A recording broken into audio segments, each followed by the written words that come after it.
the Thursday edition. Uh-oh. What? When you hear my voice out of the gates and it's not Jason, I know there's some people who immediately He's like, taking oh, a beat. God. He's getting a dinner, which is what I've been recommending him doing. It's so the good. Take a Beat, Have a Dinner with Lois edition of Wilde Tausch. 94.5 ESPN Milwaukee, 100.5 ESPN Madison, 1430 ESPN Beaver Dam, the ESPN app, Wisconsin On Demand, Apple, Spotify, YouTube, wherever you get your podcasts. No Jason Wilde today or tomorrow. I'll spoil the fun for tomorrow as well. He is also off tomorrow. Couple of days heading into the Packers bye week. Yeah, it's a good time for Jason to take a break. And actually, Jesse, I was thinking about working tomorrow because as, you know, some of our fans, I take a lot of time, spring break-ish, summertime, and I don't love missing, but the fact that there's two games that I work 7 days a week. Jesse, I do. Thank you for your service You're very during welcome. the football season, old And T. the fact that the Badgers don't play and the Packers don't play, Jesse said take a beat, go get a dinner with Lois. So I'm going to also take off tomorrow. Rutledge and I are going to hold it down tomorrow afternoon, so that'll be fun. That'll be interesting. Yeah. Anyway, this is the Thursday edition. You did the thing like you do with Jason, where you jump the gun now, and I didn't even get to say who's all here. This is a conversation. No one even knows Hunter's here yet. Everybody knows Hunter replaces you on Thursdays, and Riley replaces you on Fridays. And we haven't gotten a official fill-in on Mondays yet, because he's usually around on Tuesdays. And then now that Bulaga is on Wednesdays, he doesn't typically. He used to miss Wednesdays for dog care. Wednesdays used to be my day. But now that's not the case. But then this is all contingent on the volleyball schedule, right? Yeah, and then that's why we're working on getting Pablo cleared. So then Pablo will take Mondays. By the way, I heard Pablo is doing other, like he is clear, but he's not cleared. He's on air. It's like a weird deal. I know. Trust me. This has been multiple years of not understanding the Jesse Nelson School of Producer training. Hunter Vaughn is our cousin sub of the day, producing today's show behind the glass, and he hopefully won't ever be back. And I am in for Jason Wilde as, I guess, the other cousin sub of the day, along with the Packers Hall of Famer, the Badgers Radio Network analyst. He is Mark Tauscher. Tausch, I would ask good morning, how are you? But I feel like we've already covered some of that. I'm doing fantastic. Had a great pickleball match this morning. Got beat. The boys are being kind of mean to old T. A lot of lobs. No. You know, they know old T's left knee is just, it's getting worse. And they're still lobbing me. And I just remember this is karma. And it's not good karma, which we love at Good Karma Brands. We do, yes. This is not Big good fan karma, of but karma. I remember back when I was a young, handsome, relatively fit. I'm not going to go so far as to say fit like you are now. Tennis player. And I was at my peak of powers. Probably, I don't know, 2010 to 2015 when I played a ton of tennis. I used to drop shot 8-month pregnant women. And cold-blooded. Yeah, well, you had to win. And so Fortrea eligible in some cases. Yes, I don't know if they were breastfeeding, but we'll get to that later. I don't recall feeling bad. I felt bad after like the third one. And then I'm like, and you could kind of get that look like, man, are you a jerk? And I kind of agreed with him. But I can't be mad at these guys. Like Blaze just keeps hitting lobs over my head and they fall in the back corner. I can't get mad about it because that's what I would do. So it sucks. It's a consistent reminder, and I'm getting old, and I'm starting to think I might be getting washed. Why is it that every time I slide into this chair with Jason gone and I have to host the show with you, and you come here into the Everlight Solar Studio at ESPN Madison, I feel like you're having a midlife crisis every time you come in and host with me. I think it's the direct, like Jason and I obviously were at different locations. I'm in my undisclosed a bunch. I'm in the Everlight Solar Studio. And when I'm here, I think that there might be something to it. Last summer, I'm feeling old. I got a lot to do yet. And typically, I play pickleball. I'm back playing 3 or 4 days a week, which maybe I need to tone it back down. The knee was really flared up after Machu, which we'll get to. And I had to kind of take a beat. Shouldn't have grabbed as many dinners as I did. And that's kind of where I'm at. So I'm starting to feel like I just got to power through it. And that has not been a great formula for Old T. And that has been your Old T Pickleball postgame show to start today's edition of Wilde and Tausch. Yep. So, by the way, my extended family came down last week. We went and played pickleball on a Sunday morning. It was a beautiful Sunday morning. Went over to the outdoor courts in Sun Prairie that are pretty close to our house.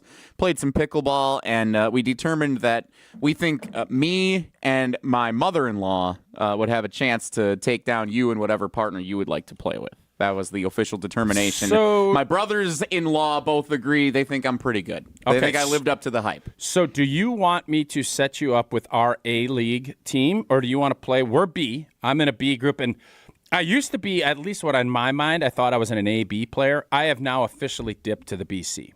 Like, I know where I'm at. Okay. So I am in a BC group. Do you want to go with the A group and see where you're at, and then we can tabulate, or what do you want to do? I would like to step in with whatever you consider your usual crew to be, the ones that you're always telling us about on this show. And when you're in here and Jason's asking you about, I don't even know who all the characters are at this point anymore, but when you're it's bringing shifted. up... It used to be Danny from Bristol, who's a great fan of the show and throws questions at us. And actually, there's a question that I'll get to today. He wants us to break down linebacker play. And Wyquay Walker has maybe not been as good as we hoped. That's what Danny wanted. He's an A-level guy. Don't play with him much anymore because it's just not as much fun. They haven't really figured out a great handicap system in pickleball yet. They give you ratings and stuff, and you try to play with that group. But if you're playing with a big boy, it can be very frustrating on both sides because they don't get the ball hit to them very much. And then, obviously, it's just not great. So yeah, I would like to play with your usual crew. If you have to miss a day and you want to sit out on the sidelines, or if you're going to play... I am going to sub you in for me. And I'm going to get a report from both you and from them, and then we'll discuss that next time Jason is taking a beat. Wonderful. Okay. Make it happen. I'm in. Whenever you name it, I'm there. It's 5:30 in the morning. That is very early. I've never played pickleball. I'm not a morning person. That's the deal.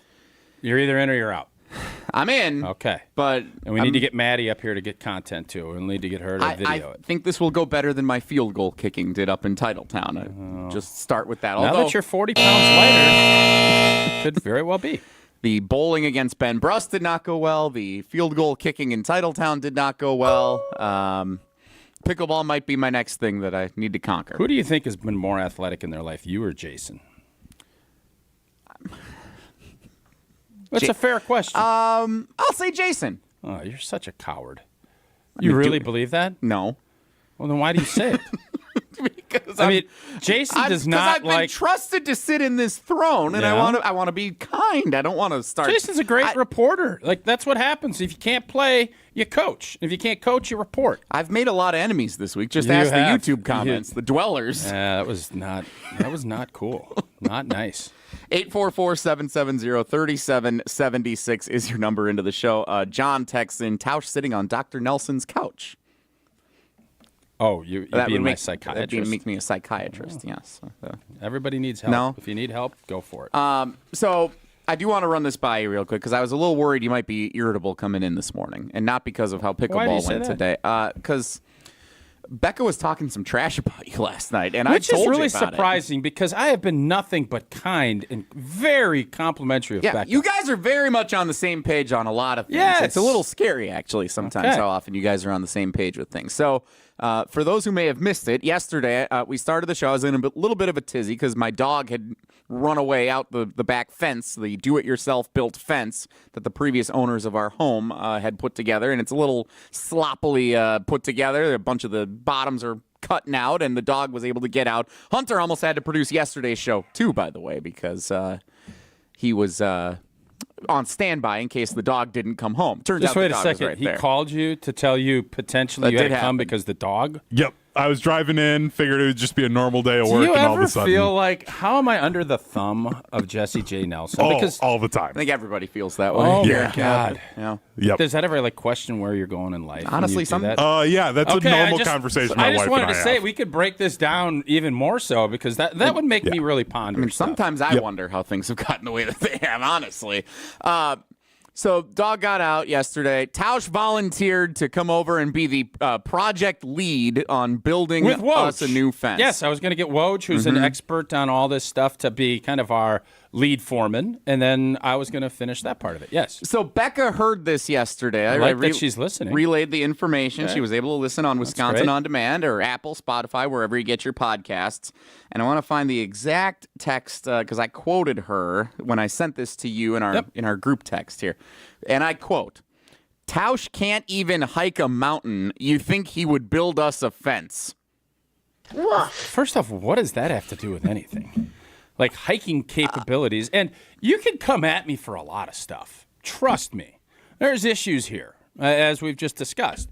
But hiking, like, for me at my size, there ain't anybody at where I'm at in my life, there ain't anybody as a better hiker at my size. Like, I'm telling you, I was at Machu Picchu. I didn't see anybody close to my size hiking these mountains. Okay? And then I sent you pictures of me, and it wasn't that long ago, 2-3 months ago. Okay? So if you want to come at me, Becca, I don't understand why you'd bring hiking into it. That's the part that blows my mind. It's not. Now, if you want to say you don't have anything to do with the geometry and the cuts and how you put a fence together, amen. Totally agree. But hiking? Like, somebody explain why that would be in her thought process. I don't know if she fully understood that you didn't actually plan on building the whole fence. You just wanted to basically do the sanding and stand by and kind of point and direct I wanted to everyone. break the wood down because I have experience at Owens Forestry Products. That's your favorite thing. No free advertising. Yeah, that's Let me tell you something. Owens ain't going to be, I don't even know if they're still in business, so that's a whole nother deal.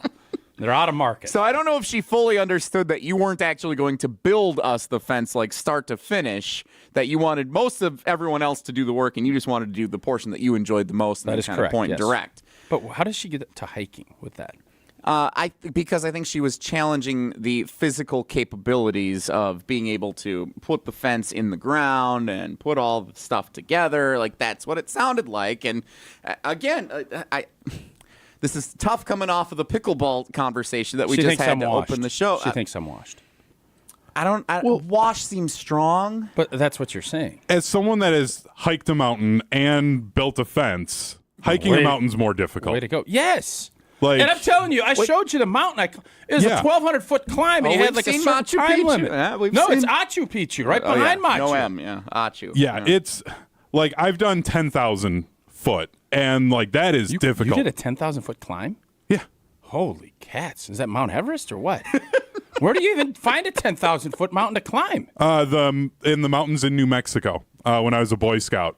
Philmont Scout Ranch. Did 72 miles in 10 days, and there were 3 mountains, and the tallest one was 10,000. So how much did you do in one day? Like, did you do 3,000 feet in a day? I mean, we were up there already, so, I mean, we probably only did like... Is that a national park? No, it's with the Boy Scouts of America. Okay. But, yeah, that was difficult. Yeah. And, I mean, it is... Compared to building a fence... Have you ever built a fence? Yes. Let me tell you something. Which is harder? Oh, it's climbing the mountain is hard. I put fence in. Now, granted, if my brothers are listening, they're going to bust my chops in this. But we did fence posts. We've dug ditches. I've done concrete work. Again, it's 30 years ago, and that's a fair criticism. But come on now, I still don't understand why she's correlating that to this.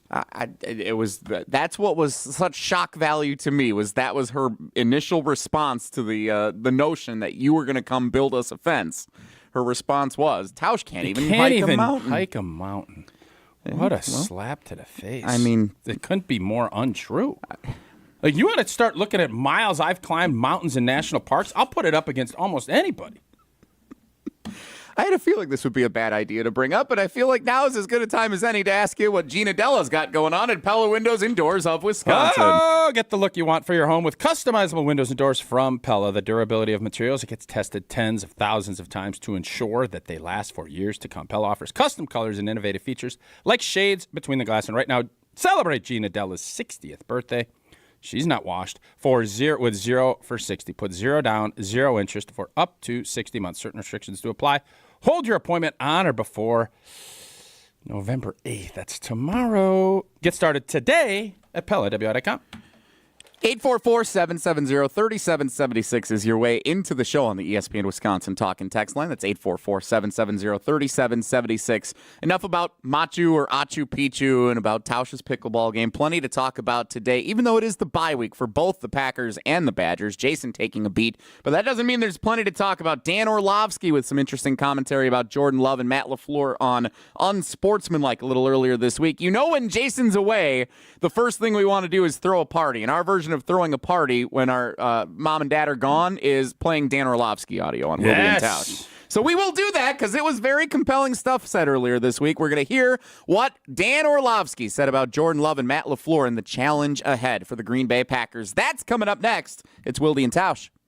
This is Wilde and Tausch, presented by Pella Windows and Doors of Wisconsin. Call Gina Della from Pella today, 855-PELLA-WI, and online at PellaWI.com/radio. The kick is up and wide left. Why don't they customize the goalposts? Make them wider. Gina Della from Pella? How'd you get into the booth? And why just yellow? Add some green stripes. Sure, Gina. Should they also remove the G at midfield and paint a Pella crest? Okay, Wayne, you can't customize a football game to go the way you want, but Pella can customize your home the way you want. Right now, get 0% interest for 60 months. Visit PellaWI.com. Hold your appointment on or before November 8th. Certain restrictions apply. Let's get the latest from Lambeau. There's always pressure. You got to find ways to deal with that pressure and handle it as best you can to be the best. This is your green and gold fix on 100.5 ESPN. Obviously, there's going to be things that turn up along the way. You got to be able to adjust. This green and gold fix is driven by Metro Ford.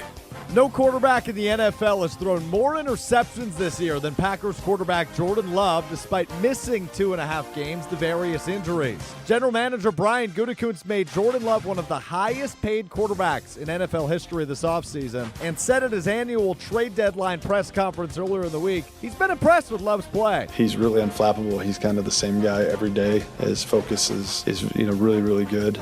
Our offense has been very, very explosive at times because of him. Packers entering their bye week, get ready to play at Chicago next week when they return to action in Week 11. I'm Alex Stroh. Purchase, finance, or service a new or pre-owned Ford at Metro Ford of Madison on the east side today.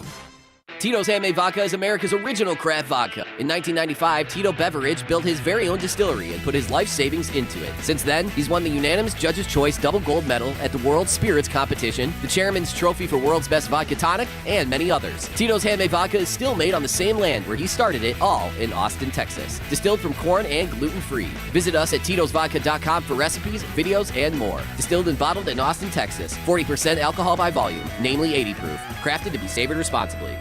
The Jones family has its rules, just like any other family. Only difference is, ours are about making the best tasting, highest quality breakfast sausage you can buy. One of our rules, we only use all natural ingredients. It's a mandate we've followed since the 1840s, and we'll continue to do so for generations to come. Right here in Fort Atkinson. I'm Philip Jones. To learn more about the rules that make sure my family provides your family with the best tasting, highest quality breakfast sausage, visit jonesdairyfarm.com. ESPN Wisconsin's Mark Tausch here for my friends at Kohler Services. If you need a bath or shower remodel, turn to Kohler Services. Family-owned business for 150 years, Kohler is your Wisconsin manufacturer providing care for life. And this month only, get $1,000 off and 0% interest for 12 months on your Lugstone shower remodel. Visit KohlerServicesWI.com to request your free quote with fast, professional installation always included. That's KohlerServicesWI.com.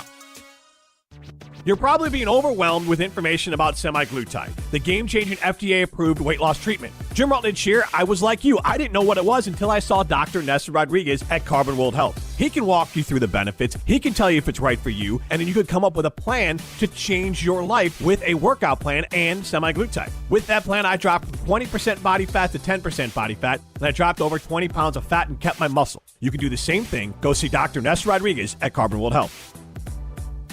That to-do list you have needs one more thing. Chill.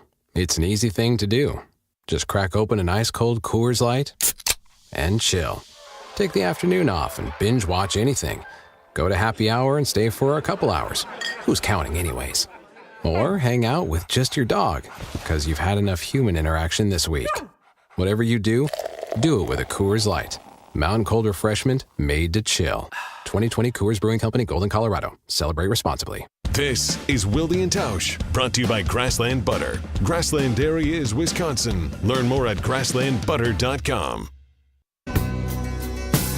Lake Huron rolls, Superior sings in the rooms of her ice-water mansion. Old Michigan steams like a young man's dreams. The islands and bays are for sportsmen. All right, we're going to get to Dan Orlovsky in a minute. It's Jesse and Tausch on Wilde and Tausch. He said some interesting stuff about Jordan Love and Matt LaFleur. You have any take on the Edmund Fitzgerald, Tausch? You mean the music? Well, in general. I like it. It's the anniversary of the ship going down on Sunday, I'm told, so. I would not have known that. Thanks.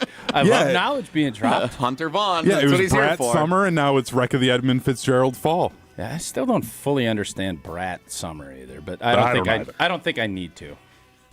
It is the fall of the Gunslinger, though, up in Green Bay. Am I right? It's not your best. I agree.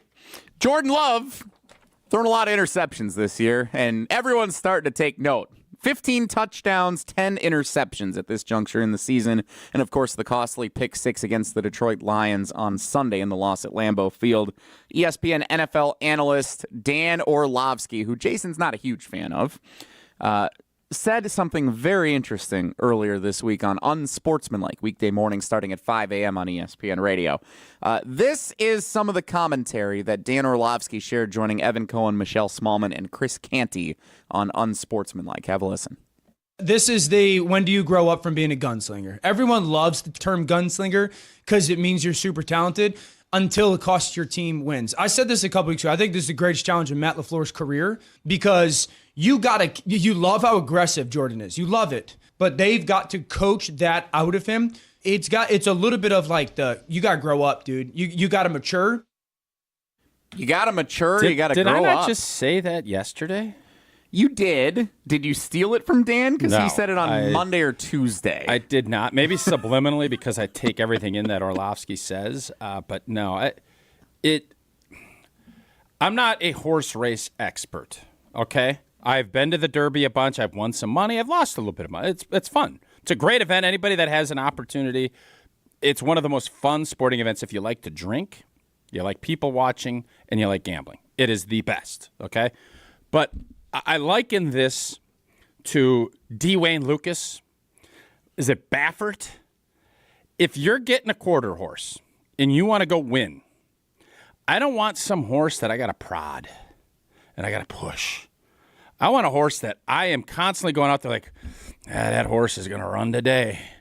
I'm going to have to pull back. I got to pull him back. I don't want someone that I got to just sit there and constantly ask, take a chance, do this. I'd much prefer having a quarter horse with great speed that is constantly running and can't quite do it because they run out of gas, whatever it might be. But I want to be able to say, that horse just works too hard. That horse is too fast. That horse is a champion caliber, but we just got to get the horse to know when to pick its spots. You don't need to sprint out. You don't need to be sprinting out. You don't need to lead the whole race. You just got to win at the end. And right now I feel like Jordan Love is in that position where he's just playing. He's not looking at the whole picture. And I said this with that Texans game. That's the best example I could go. You see that team couldn't protect Stroud. You knew they weren't going to score a ton of points.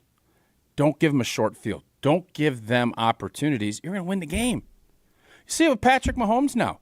He's still doing some things he's making, but he knows, I got a great defense. Andy Reid has also reined it back. They're not firing.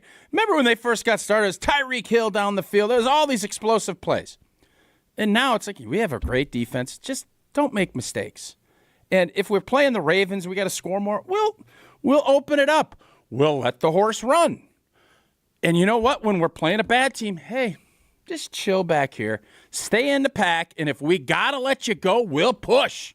But if we don't, let's just coast. Coast to a win. Not every race needs to be Secretariat at Belmont in 73, where you get out there and you can't do it consistently. So for Jordan, figuring out when he's got to be Secretariat and when he can just go ahead and just be, I don't even know, Thunder Gulch. Just hang in and find a way. You don't have. My point is, you don't have to be a Triple Crown winning horse every Sunday. You do at some point, and he's got the capability, but you don't need to win the Triple Crown every week when you're a quarterback in this league. Thunder Gulch? It's a horse. I believe I picked him to win a Derby one time. I think they did. Thunder Gulch. Thunder Gulch. Yes. You're going to make me fact check this. Who won in 2000? Charismatic? Something like that, because I remember you can we had quote a the big win in 73 Derby 2000. right off the snap It was of your 73 finger. Belmont. He won by like 70 strides. They made It a was- movie about him. Secretariat, I They believe. also made a movie. What's that other movie? Seabiscuit. Seabiscuit. Great movie. Yeah. I should have went Seabiscuit. The hard work and just Yeah. do your thing. You need But Seabiscuit. my point is, and I think this is what Dan is alluding to, you don't always need to be. You have to understand. I've said this all season. Understand game flow. Understand what you need. And that's part coaching to understand, hey, maybe we got to run it a little bit more. We don't need to open up the throttle. We don't need to let the horse rein him in a little bit and then let him run when you need him to run. All right, so let me ask you this, Barbaro. I don't think it ended well for Barbaro. So I don't know why you're going there. No, it didn't. You're right. Sorry. Maybe I shouldn't have gone there. So I heard you and Homer talking on Green Bay game night following the Packers' loss to the Lions on Sunday, and Homer has been the champion of this. Matt LaFleur is not necessarily a tough coach. He is a smart coach. What does Matt LaFleur do when the players come back next week and he's sitting down with Jordan Love, not in the middle of practice, just when those two are getting together at the start of the week? What is he saying to his quarterback out of the bye when he needs to be smarter as a quarterback, not tougher, not go get him, running like crazy like a horse? How do you coach being more game aware? Well, it's situational. It's practice. It's doing all that, going through film. And just, again, I think it's more about understanding the big picture. And that is something for as many detractors as Aaron Rodgers has. His understanding of game flow and what was needed with the 12 men on the field and understanding what was needed, trying to hard count on a 3rd and 4. Those are things you have to go and experience it. And that's part of his process that he's doing. But from LaFleur's standpoint, this isn't about he's had these conversations. Jordan, can't do it. Jordan, throw the ball away. Jordan. And if you remember, Favre, Holmgren used to always tell, especially early in games, it's about calling the play so that Brett can't overshoot Fox 2 XY hook to Chewy, and then the safety's over the top and he just catches an easy pick. Understand, hey, my quarterback, he's amped up. He sails the ball early in games. So let's get some things where it's going to be easy completions and get him into a rhythm. The same thing with LaFleur here. I think you have to understand, hey, we're down. We want to go down and score. Run a screen. Get a draw. Get that nudge play that I talk about a lot when you're getting a 2-minute where you just start getting the ball rolling. Don't ask for the home run play, and then if it's not there, when quarterbacks get in trouble, it's when they're out of rhythm, and it's not the first read, and they're making plays. Jordan does a really good job of that, getting out of the pocket. He's made great plays, wow throws, doing that. But it's on the play caller to kind of rein it in a little bit. Hey, we don't need to take 15 shots, and especially if the game is wet and it's going to be kind of a sloppy game, it's a whole different animal. If we got to keep rolling. We got a 73 Secretariat. We got to keep the gas down. And that's where I think LaFleur has got to figure that piece of it out with his quarterback. But just sitting there saying, Jordan, just make better decisions. Yeah, that's pretty easy. That's not how it works. Well, and that's what we hear fans called in all day Monday saying, yeah, he needs to make better decisions. And I think Jordan obviously has to take accountability for that. But I think Matt LaFleur also has to look at it and say, and you're starting to see it where he's an aggressive dude. Like, he wants to push. I love his timeout usage. I think he's really good. Like, if I'm playing Madden, I'm doing the same thing he's doing, calling timeouts, getting the football back, trying to keep pushing. Because it's just like poker. You want to keep putting pressure on your opponent. LaFleur is really good at that. He's not as good at pulling it back. The only time I can remember he pulled back and knelt on it and the fans up in Lambeau booed him was when Malik was in there. Against the Colts. Yeah. And he's like, well, dude, the Colts aren't going to score, and you can't get upset with fans. Let fans do what they're going to do. I know my team. I know what they need. And I think right now he's still trying to figure out what that formula is because he's got a great horse. He's got a thoroughbred. but you can't just let them run. You have to sometimes rein them in. So one more question on this. I know you just did the whole mic drop type deal. Like I feel like you wanted to I was going to go to Prize Picks. I thought that was pretty good. I got one more question for you, though. Hunter, should he just let that ride and come back with it? Because that was pretty good. Yeah, I think you needed to. I just have one more question, Okay. and then we got other stuff we're going to get to coming up. This Orlovsky stuff has been very interesting to dissect. I love how you've been referencing a bunch of horses. American Pharaoh. Another good one. Charismatic was the 2000 winner, correct? Seattle Slew. Oh, I didn't look that up. Oh, I thought you were back there typing like Well, yeah, I was me in looking real up time. Thunder Gulch. I had never heard of that before. Is Thunder Gulch a horse? Yes, Thunder Gulch Thank was winner of the Belmont Stakes and Kentucky Derby in Thank 95. you. So pretty doggone good horse. Yeah. You're referencing a horse from 95? Dude, my memory goes better from like 84 to 02.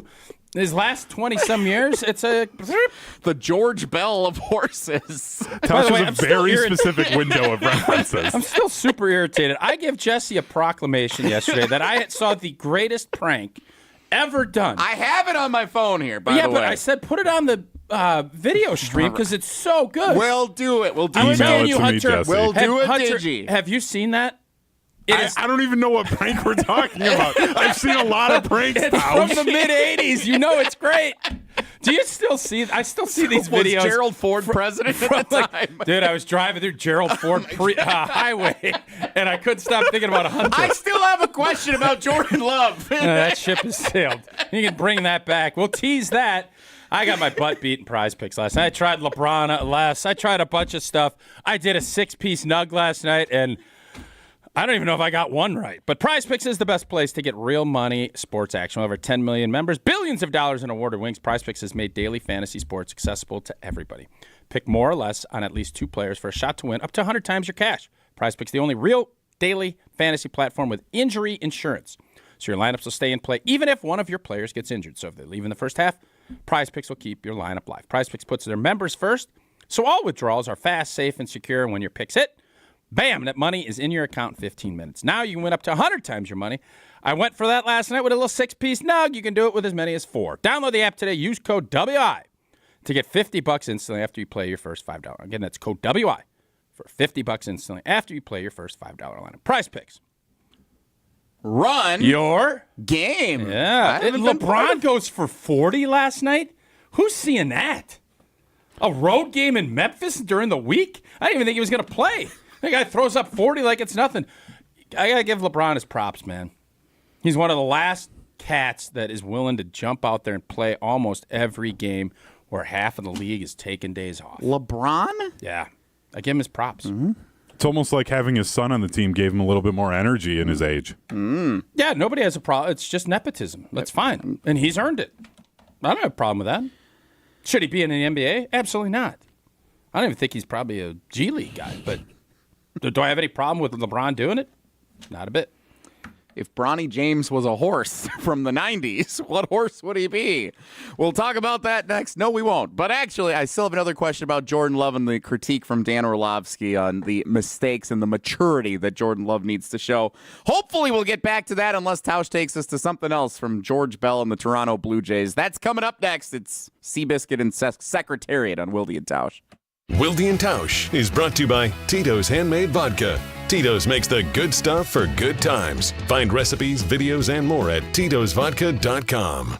Jesse Nelson here to tell you about Madison School and Community Recreation. Get your team ready. Registration is open right now for MSCR's Adult Winter Basketball Leagues, now open for the coming season, which does start in January. And with nearly 200 teams participating, nights are going to fill up fast. I know you're looking outside today. The sun is shining. It's a beautiful day, and you're thinking, man, that winter basketball league, that's not top of mind at all. But guess what? You're soon going to get to Thanksgiving, and then it's going to be the holidays, and you're going to need to get that team registered before it's too late. Text your buddies right now. Say, this is the time. If we're going to sign up for this league, do it right now. 8-week play begins in early January, and MSCR, this is the best part. They welcome all participants and encourage everyone to register for the league that best fits your identity and needs as an athlete. No matter the skill level, no matter the level of competition, you can find it. For more information and to register, go to mscr.org. That's mscr.org. Sign up now. Madison School and Community Recreation.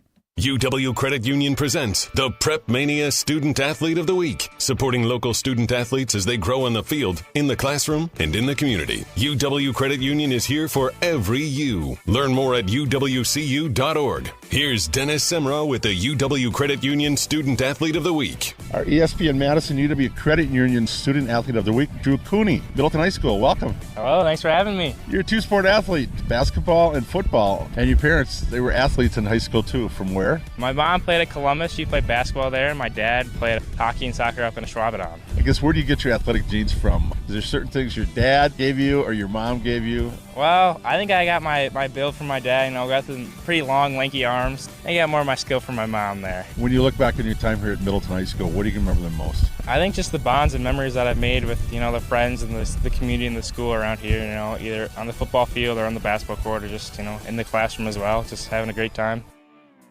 Get ready for a festive season at the Bruce Company in Middleton. Jim Rutledge here, the Bruce Company Garden Center, has packed their calendar with fun events for your whole family. Kickstart the holiday and visit their Autumn Artesian Fair. They also have exciting events like Ladies' Night Out, a visit with Icelandic horses and snowy owls, and of course, their reindeer fly-in and holiday open house. Mr. and Mrs. Claus will even be landing for a visit at the Bruce Company. So join in the fun this holiday season. Learn more about their upcoming events at brucecompany.com. The GRB Rays have established themselves as one of the top baseball programs in the Midwest and the country. GRB Academy offers training programs for players of all ages and skill levels. Learn from some of the best baseball coaches in the area and find the program that fits your training goals and your schedule. Spots are filling up fast, so visit grbacademy.com to sign up now. That's grbacademy.com. GRB Academy, baseball for the serious player.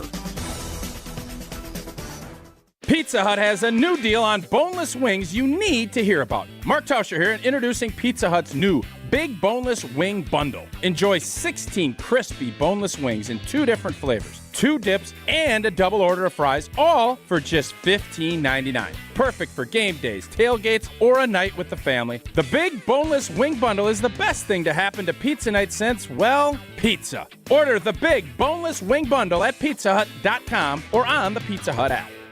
Black Friday is Cash Friday at Ho Chunk Game in Madison. On Friday, November 29th, starting at 5 p.m., 18 winners will each take home a cash prize between $500 and $2,500 in our Cash Friday promotion. And at 8 p.m., one winner will take home the $40,000 grand prize. Plus, November 29th is Ho Chunk Day. And we're celebrating by giving the first 500 guests visiting our Rewards Club booth $25 in rewards play. Cash Friday is a holiday tradition at Ho Chunk Gaming Madison.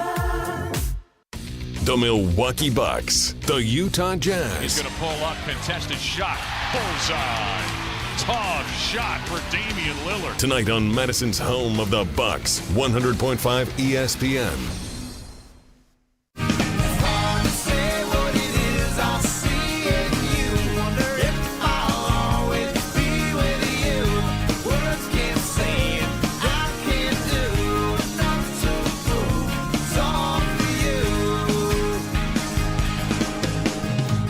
Jesse and Tausch today on Wilde and Tausch.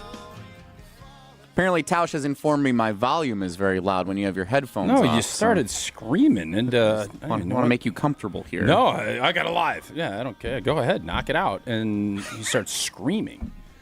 I don't think I was screaming. I think that's 100%. Why would I lie about now I'm that? talking like Masters Nance volume style here because I just want to make sure you're okay with everything. Just don't bleed my eardrums during a break. The horse racing talk really gets Jesse going. It does.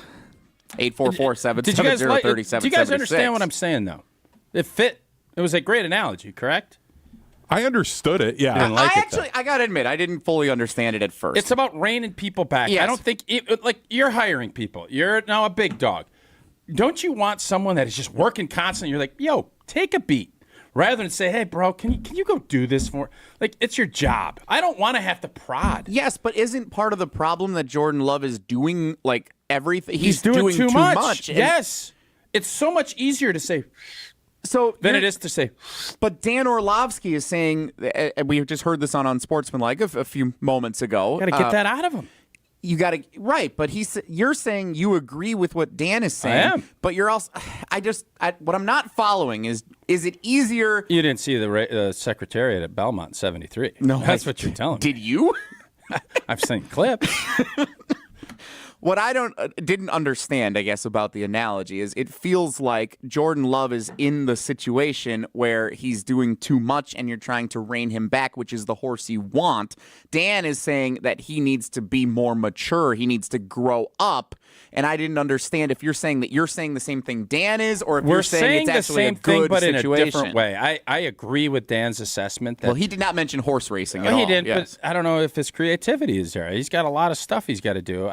I just think maturity is about making better decisions. Like, we don't make the best decisions when in our 20s. Sometimes we don't make great decisions in our 40s. But at least at that point, we know better, or we should know better. Like, you'll tell your kids, oh, you should know better than that. Well, maybe they don't because they haven't experienced it. So what I am continuing to kind of fight, and matter of fact, I was having a conversation with some folks walking into our Everlight Solar studio this morning, the Jordan Love component. Do you feel good? And everybody to it is like, yes, but making too many mistakes. Where is that line? Goody said 20 to 26 games. Well, we're on our 27th game.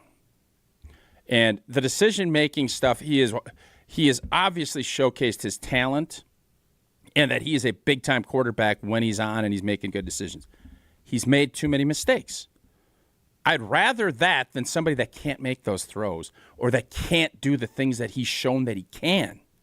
And Homer used to always say, and I think usually I disagree with almost everything he says, but in this case, don't judge a young player on the bad plays, judge a young player on the good plays. The question is Jordan Love still a young player? That's the question that Evan asked you guys a couple of days ago. And I'm saying he is not anymore. He's 5 years in.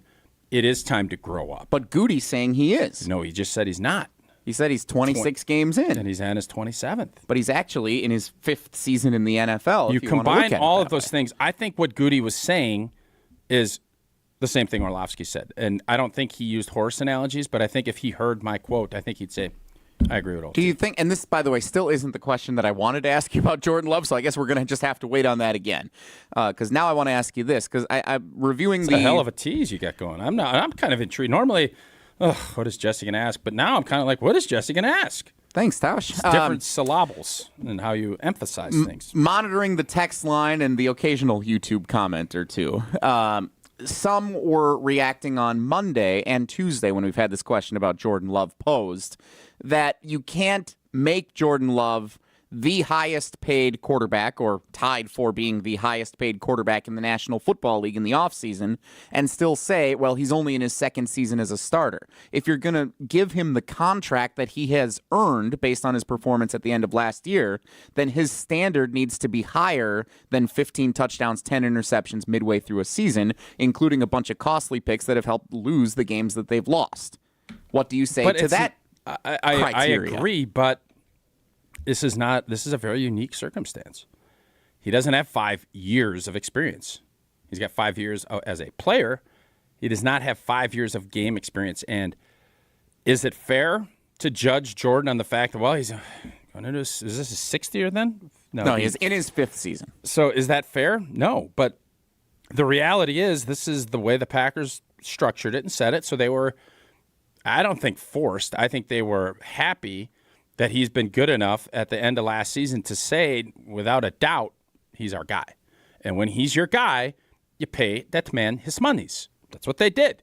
Now, is the expectation go up when you get big checks? Absolutely it does. Is he lived up to that so far? It's a fair question. You understand there's going to be mistakes, and you have to still factor in that he's only in his second season as a starter, but it is time to grow up. And it's time. You have a championship caliber roster. Everybody believes that. Do something. And if you're going to continue to make those mistakes, you can't win. But you could have said that. There have been plenty of people that probably told Favre in the mid-2000s, hey, grow up, dude. Don't make those throws. At that point, you are who you are. I guess the question is Jordan who he is right now, or is he going to mature and do something and do that? I think we all hope he is going to mature and not make those same mistakes. And if he doesn't, if he does mature, you're going to be super excited about that part. Why do you guys do that? If he does, you're going to be super excited because you're getting the best of both worlds. If he doesn't, you're going to end up with your heart broke because he's going to make critical mistakes at critical times, and then you don't get that chip. I'm not going to fall for it because I'm very mature. Another thing we like to do when Jason's not here, so we played Dan Orlovsky audio right out of the gates here. We also can take unsolicited phone calls. 844-770-3776. Phil in Cedarburg. Hunter says he thinks one of us is completely wrong. I feel like I haven't even had a take, so I'm guessing he's coming for you. I like that. But we'll find out. Phil in Cedarburg. You're on Wilde Tausch this morning. Jesse and Tausch, how's it going? Who's wrong? Well, I think this whole idea that he's just this guy making bad decisions is just, I think it's just wrong. I mean, he's a guy that is not that accurate. You look at his mistakes; he's just not a super accurate quarterback. He's not a put the ball on the dime too often kind of guy, and so he's gonna. His mistakes have been kind of like, okay, I see what he was doing there. He just made a bad throw. Or I know he was falling in the end zone. He threw that pass up. He was trying not to get a safety, and that just didn't work out. That was almost bad luck, if anything. The Detroit game, he made a terrible pass. He didn't see the guy. I don't think what he was trying to do was wrong. He just didn't execute well. He's not an accurate quarterback. He's got some good qualities. He's got a big, strong arm. He's tough to take down. He has good pocket presence. He's never going to be a really accurate quarterback. It is what he is. I mean, we got to hope he makes more good plays than bad. Feels like 75% completion at the end of the year last year. He was. Did you feel like he was a guy that was putting it on the spot? I feel like his receivers were really. Oh, you think it was like that at all? I felt like Go ahead. His receivers were saving his butt last year. I thought. Well, they're not this year. Crazy catches there. They're not this year. Yeah. Drop City USA by a bunch of guys. Phil, I have a question for you because as a pack. By the way, Phil, great question. Really good point. And Hunter, great job. Can I ask Phil my question? Thank you. Yes, you can. I still have a Jordan Love question to ask you, too, by the way. That we have somebody that actually vetted and just spew. That was a really good point. Hey, Phil, I have a question for you. Are you measuring Jordan Love based on his comparison to his predecessor, Aaron Rodgers, or are you measuring him based on how he looks compared to other active quarterbacks starting around the league right now?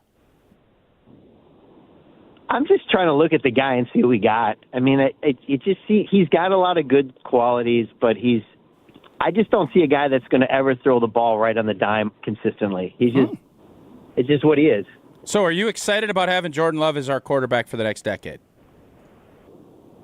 I think so. I mean, if I was to rank him, I'd probably put him in the 20 to 25 range of quarterbacks right now. Phil. Let me tell you something. If you have him at 25, you're not excited that he's your quarterback. You want Baker Mayfield?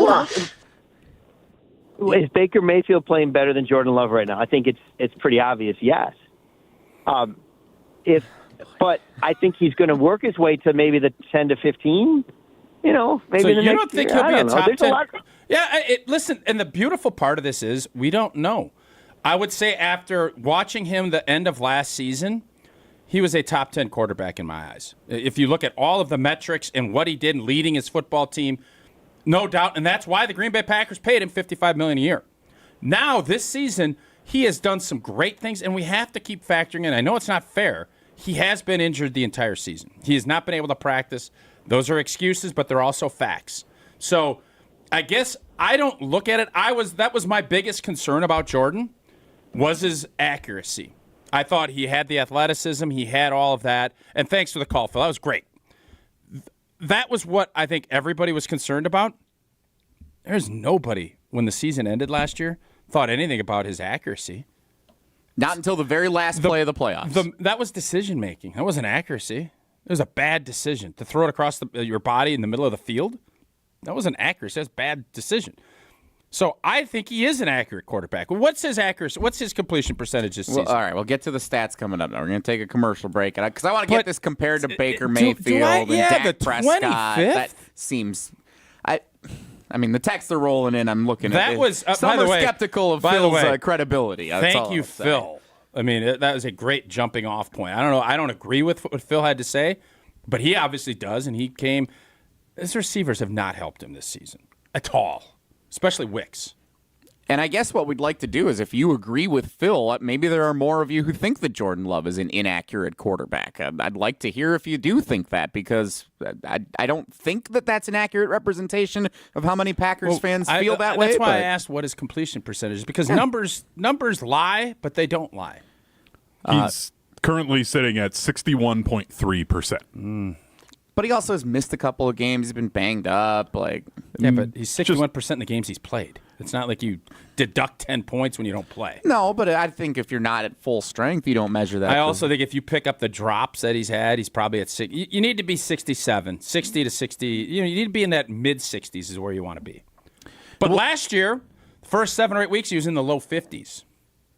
He is not an inaccurate quarterback. He's not. All right, let's see how he compares to some other quarterbacks around the league. Coming up next, and I still have a question. Blind resume, blind draw, quarterback percentage. Hunter is the king of the blind resumes. Honestly, when I knew Hunter Thursday, that's the thing. I'm Gerald Ford. He's going to bring a nugget of something, and then blind resumes. Which we were going to do about college football. We still can. It's double blind resume Thursday. The completion percentage is a very important statistic in the NFL. It is. Today's game, a lot of short throws. You can't live in the 50s. It's really hard to live in the low 60s, too. What's the most important statistic when you're measuring how great of a job Kohler Services done with a new shower or bathroom remodel? Well, I know what I'm getting with Kohler Services, and if you need a bath or shower remodel, turn to Kohler Services, family-owned business for 150 years.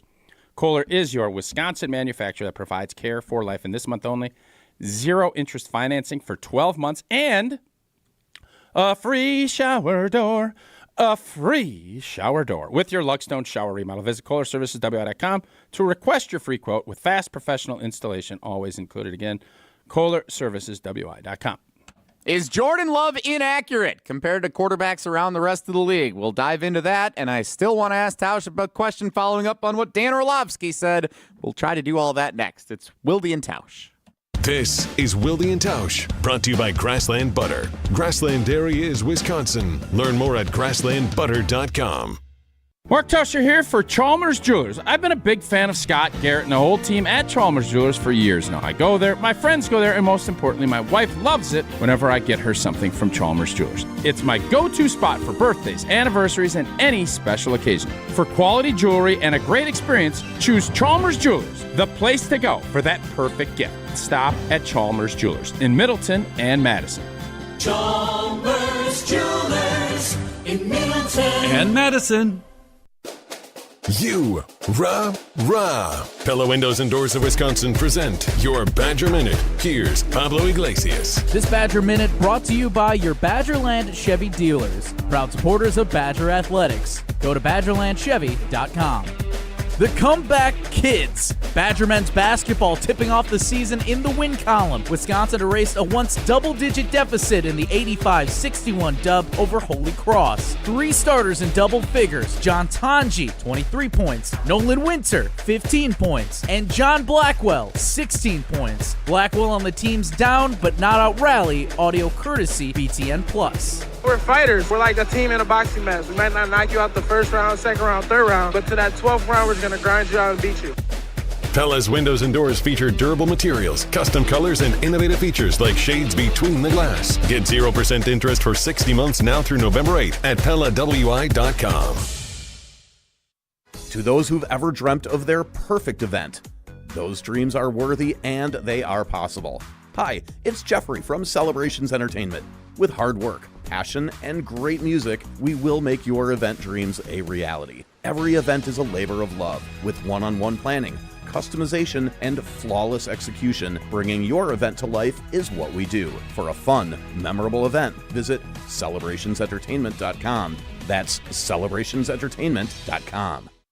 Grassland Dairy is built by tradition right here in Wisconsin and sustained by innovation. Since 1904, the Wheatrick family has worked with hundreds of dairy farmers to consistently produce the highest quality dairy products. Grassland's commitment to quality starts with the way their dairy farmers care for their cows and carries through every step of their innovative processing and delivery. They are proud to offer a wide range of reliable and nutritious dairy ingredients. Grassland Dairy is family owned in Wisconsin and has been crafting butter for 5 generations. When you're in the right place at the right time, things get done. The important things, like knowing what you need and how it all works. Talking truck. Fixing it right the first time. At Zimbrick Chevrolet, our people get it done right and now. That's how you know you're in the right place at the right time. And you'll never overpay at Zimbrick Chevrolet. Forward Madison FC has advanced to the playoff semifinals. Join us at Breeze Stevens Field on November 9th at 6 p.m. as the Mingos continue their playoff campaign, or come out early for a pregame tailgate at 5 p.m. Bring the energy as we pack the stadium and get loud for the boys in pink and blue as they hunt to hoist the league trophy. Try our family special and get a match ticket, a meal, and an FMFC scarf for only $21 each. Get your playoff tickets now at forwardmadisonfc.com. Join the Madison Money Guy, Christian Finfrock, for Retirement Income Strategies, Saturday and Sunday mornings at 7. Get the information you need as you plan for retirement. That's Retirement Income Strategies, Saturday and Sunday mornings at 7. Investment advisory services offered through Retirement Income Strategies, an SEC-registered investment advisor. Hey, it's Riley Yauk. Stay in the know on area high school sports and follow ESPN Madison on Twitter for Prep Mania on Deck, each week's preview for the top games and events. Prep Mania on Deck is brought to you by Zimbrick Honda, a proud supporter of high school sports and local communities. Wilde Tausch on 100.5 ESPN is brought to you by Everlight Solar. Save money, save the planet. Everlight Solar. Slow down on Monday, not a sound. On Wednesday, might get loud. On Friday, but on Saturday. All right, thank you, Phil in Cedarburg. Wilde and Tausch. That's a great question. Jesse and Tausch today. Jason's off for the rest of the week. He'll be back next week. Hunter, do you think he's an inaccurate quarterback? Let's do a little internal poll because I think Jesse's going to throw a poll. So, yeah, if you're just joining us, Phil in Cedarburg joined us in the last segment, and he claims Jordan Love is an inaccurate quarterback. He was getting after... Now, I would have said that last year, right about this time. Yeah? Because he was hovering in the low 50s. Then he went on a tear, and he was throwing like 75, 80% pretty regularly. I don't think he's inaccurate. I think he makes some really weird decisions, and then the receivers have not helped him. Like this Wicks, season, for sure. Yeah. Wicks alone, I wouldn't be surprised if he probably accounts for 2 or 3 points worth on his completion percentage. Is that a case of the dropsies? I saw his targets in comparison to completions, and then obviously last week, Amon St. Brown, 30 for 30. Old boy is probably 14 for 50 on targets and catches. Like, it is a crazy split. And is that all Jordan Love? It's some. Don't get it's some, but got to catch the ball and hit your hands.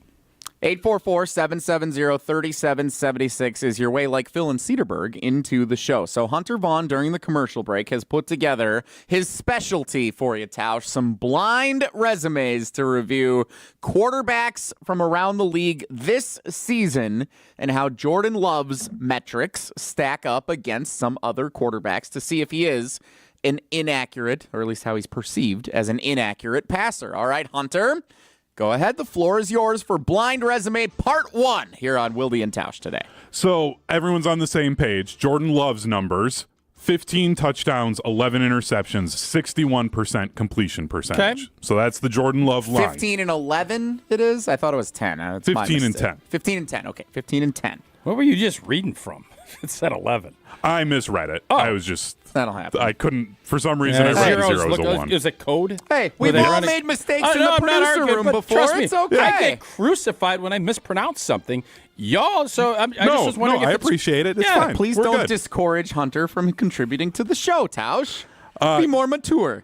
Quarterback number 1, 11 touchdowns, 8 interceptions, 64% completion percentage. 11 and 8, 64. Okay, that's pretty good. I said I was going to yell Lamar Jackson for the first one no matter what, but I don't think that's Lamar Jackson. No, Lamar's got more tutters, too. Joe Burrow. No, he's got more. I think he's got more, too. 11 but and 8. They started bad, too. I'm going to say Darnold. I think that sounds like Sam Darnold. Darnold hadn't thrown that many picks this year. Not this year. Well, and the way we also do this, would you want those numbers for Jordan Love? Oh, 11 and 8 with, I'm sorry, what was the percentage 64%. again? I think it would be better than what Jordan's done, yeah. Love's got 15 touchdown passes. Okay, at least give me the more scores. Picks. He's got less completion percentage. Yeah, a little more risk, a little more reward. Yeah, I'm going to stick with Jordan on that, too. You coerced me. Okay, that was Dak Prescott. I don't want to. He's a Cowboys fan. He should have seen that. I mean, come on. That was a mistake. Yeah. How's that signing looking? I don't want to talk about it. Don't you think the Cowboys, if they had to do it again, would have just let it? If they were going to let it ride like they did, let it ride. Yeah, they should have. And if they did, it would be a rip. Now they're stuck. They're not going to be in as bad a spot as the Cleveland Browns, but it might not be that much closer. Deion and Shador, 2025. Here they come. I don't want to talk about that. Quarterback number 2. Well, then you shouldn't have brought up Dak. 11 touchdowns, 9 interceptions, 69% completion percentage. Okay, so more accurate by percentage. That's a Purdy. That seems like a Purdy to me. A lot of picks. I'm going to say that's Purdy. I don't want the ratio of touchdowns to interceptions being that close. Yeah, but 69% completion's good. Is it if you're still throwing 9 picks? That means you're just not throwing the ball. I'm going to that agree. much. I'm going to circle gets the square. I don't like it either. I think it's Geno Smith. Okay, that is 3-time Super Bowl champion Patrick Mahomes. Wow. Yeah.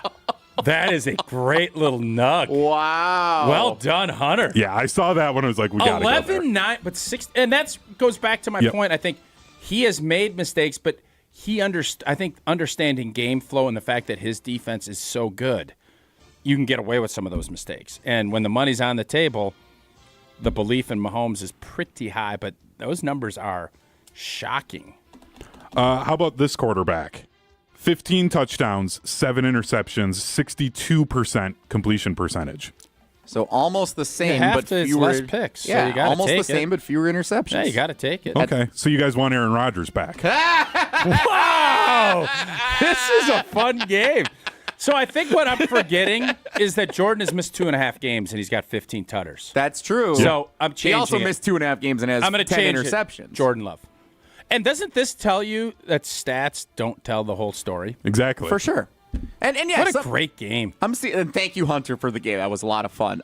Is that all? I want more. I mean, I've got another one, but I know Don't you feel we're like we've successfully examined the exercise well enough at we this did, point? and we're going to show Jason that we can keep on the clock when he's not here. That's the other thing. Well, it seems like we're struggling more than I thought we would be.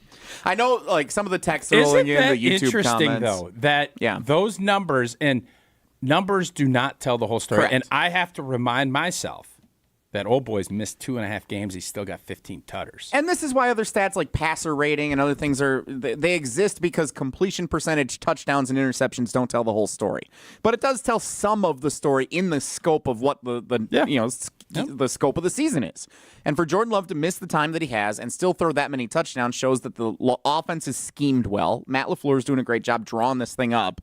And it's just the decision-making has led to some picks. Yep. So if you're willing to take the risk with the reward of a young quarterback who has been, as Dan Orlovsky described him, a gunslinger, then you feel like you're in a good position and you're going to be able to turn this thing around after the bye. Fascinating study. I'm going to crack a Coors Light. Brewed with a 3-step cold process, cold lager, cold filtered, and cold packaged. So it's made to chill the mountains on Coors Light's cold activated bottles and cans. They turn blue. It's when you know it is chilled to perfection. That's why it is Coors Light in my hand when I need a moment to chill. Celebrate responsibly. Coors Brewing Company at Golden, Colorado. So far, with Jason not part of the show today, we have played audio from Dan Orlovsky. We have taken unsolicited phone calls that have led to some great fan interaction with the show. And we've played Hunter Vaughn's blind resume game.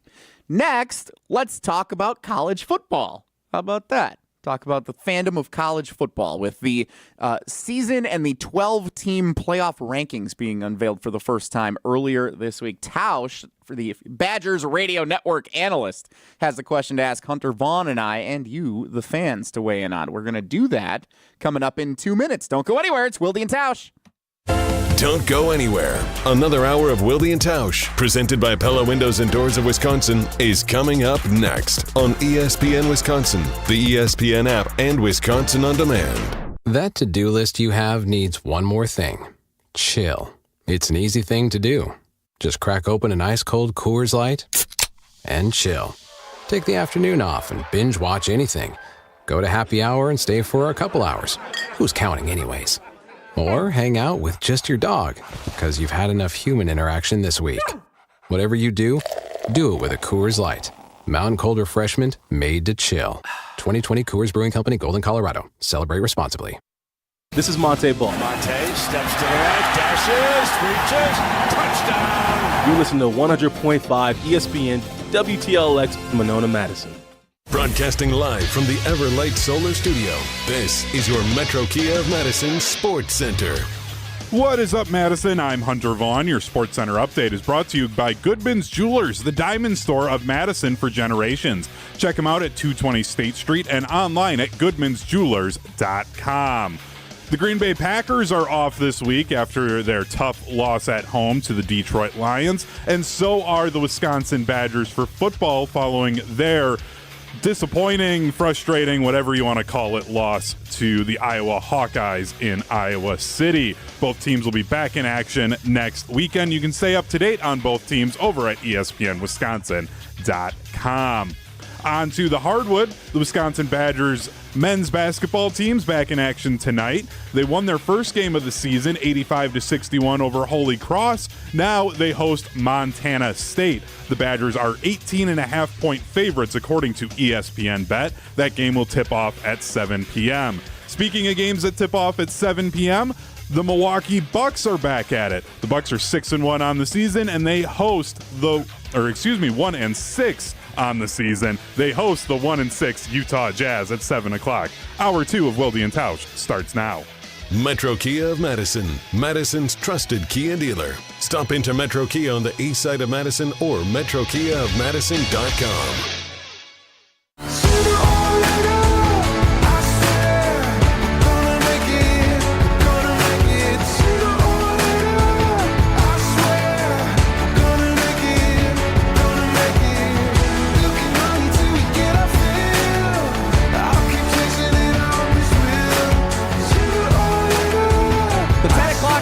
Wilde and Tausch, Jesse and Tausch today. Later.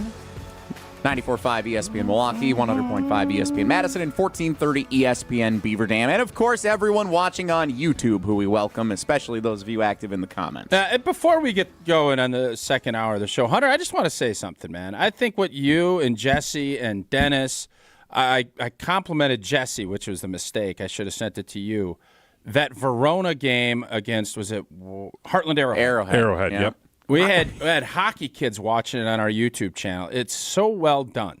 Our prep stuff that we do is the best. It's not. I'm not even going to say. I just think what you guys have done has been fantastic. And for people, and I know there's a game, Wanakee. Right, Wanakee hosts DC Everest on Friday night. It is well done, and I know I think Riley had a fill-in for you, or I don't know how that all shook out, but I'm just telling you, it is some of the best stuff that we do here. So kudos to you guys. That's it. That's very nice of you, Tausch. That's true. It was great, and I'm telling you, there's kids who are like, oh, it's on YouTube. And I said, well, it's on ESPN Madison's YouTube. Make sure. But it just was really well done. I take full credit. Thank you. I'm shocked that you do. 844-770-3776. We're going to hold off on the college football conversation because we do see some comments rolling in on our Jordan Love inaccuracy discussion inspired by Phil. I'm going to be honest. Until Phil brought that up, I have not. To me, this season's been about decision making.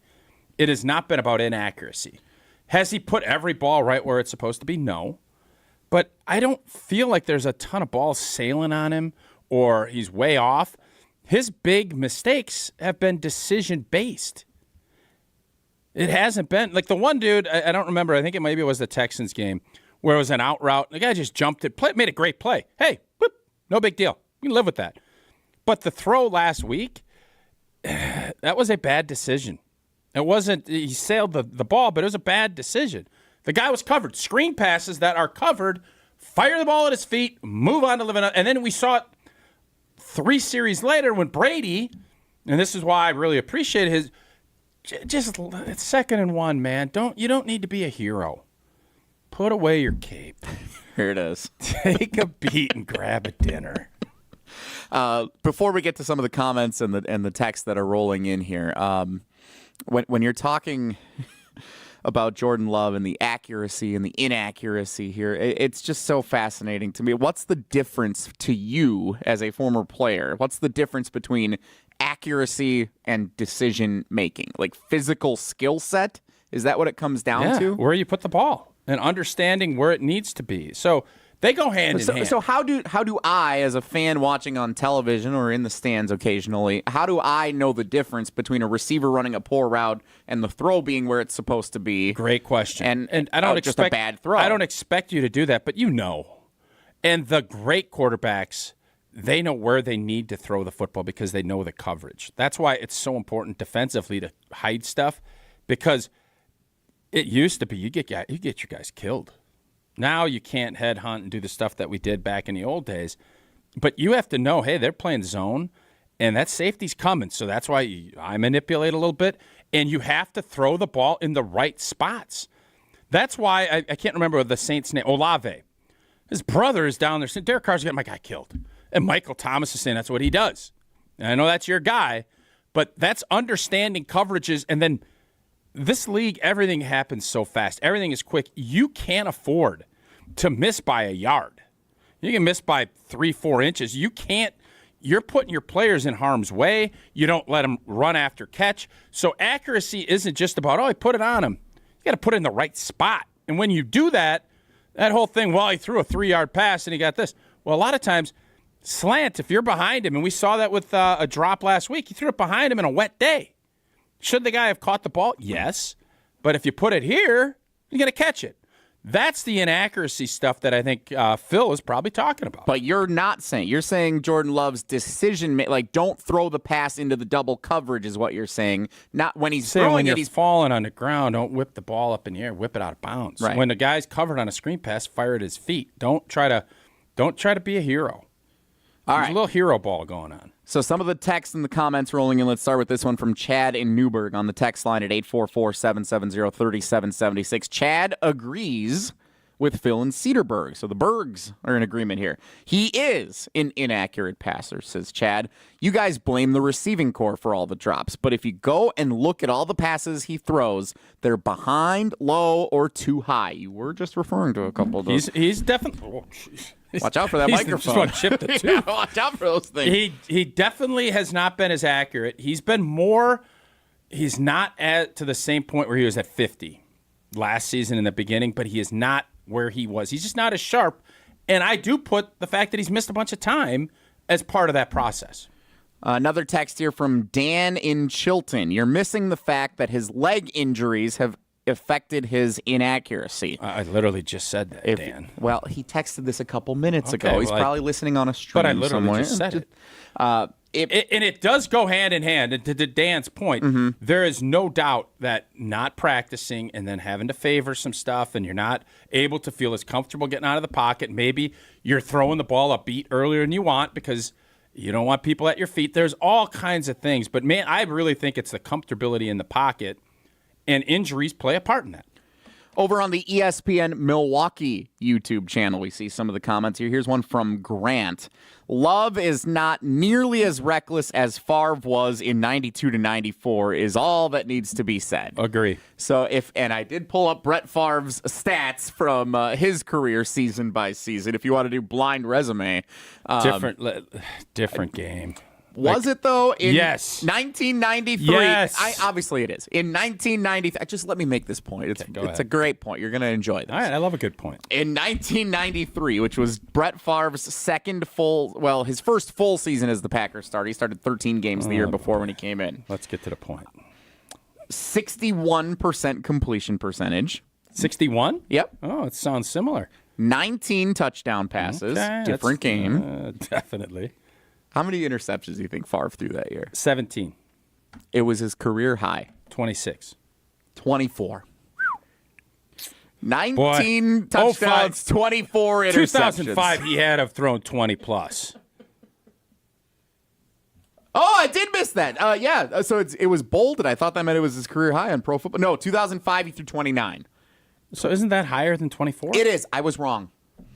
Oh, that's nice of you to say. I was going to say that. I'm telling you that year. I don't know why it's bold on Pro. Maybe it was it's a league leader or something. Interception palooza.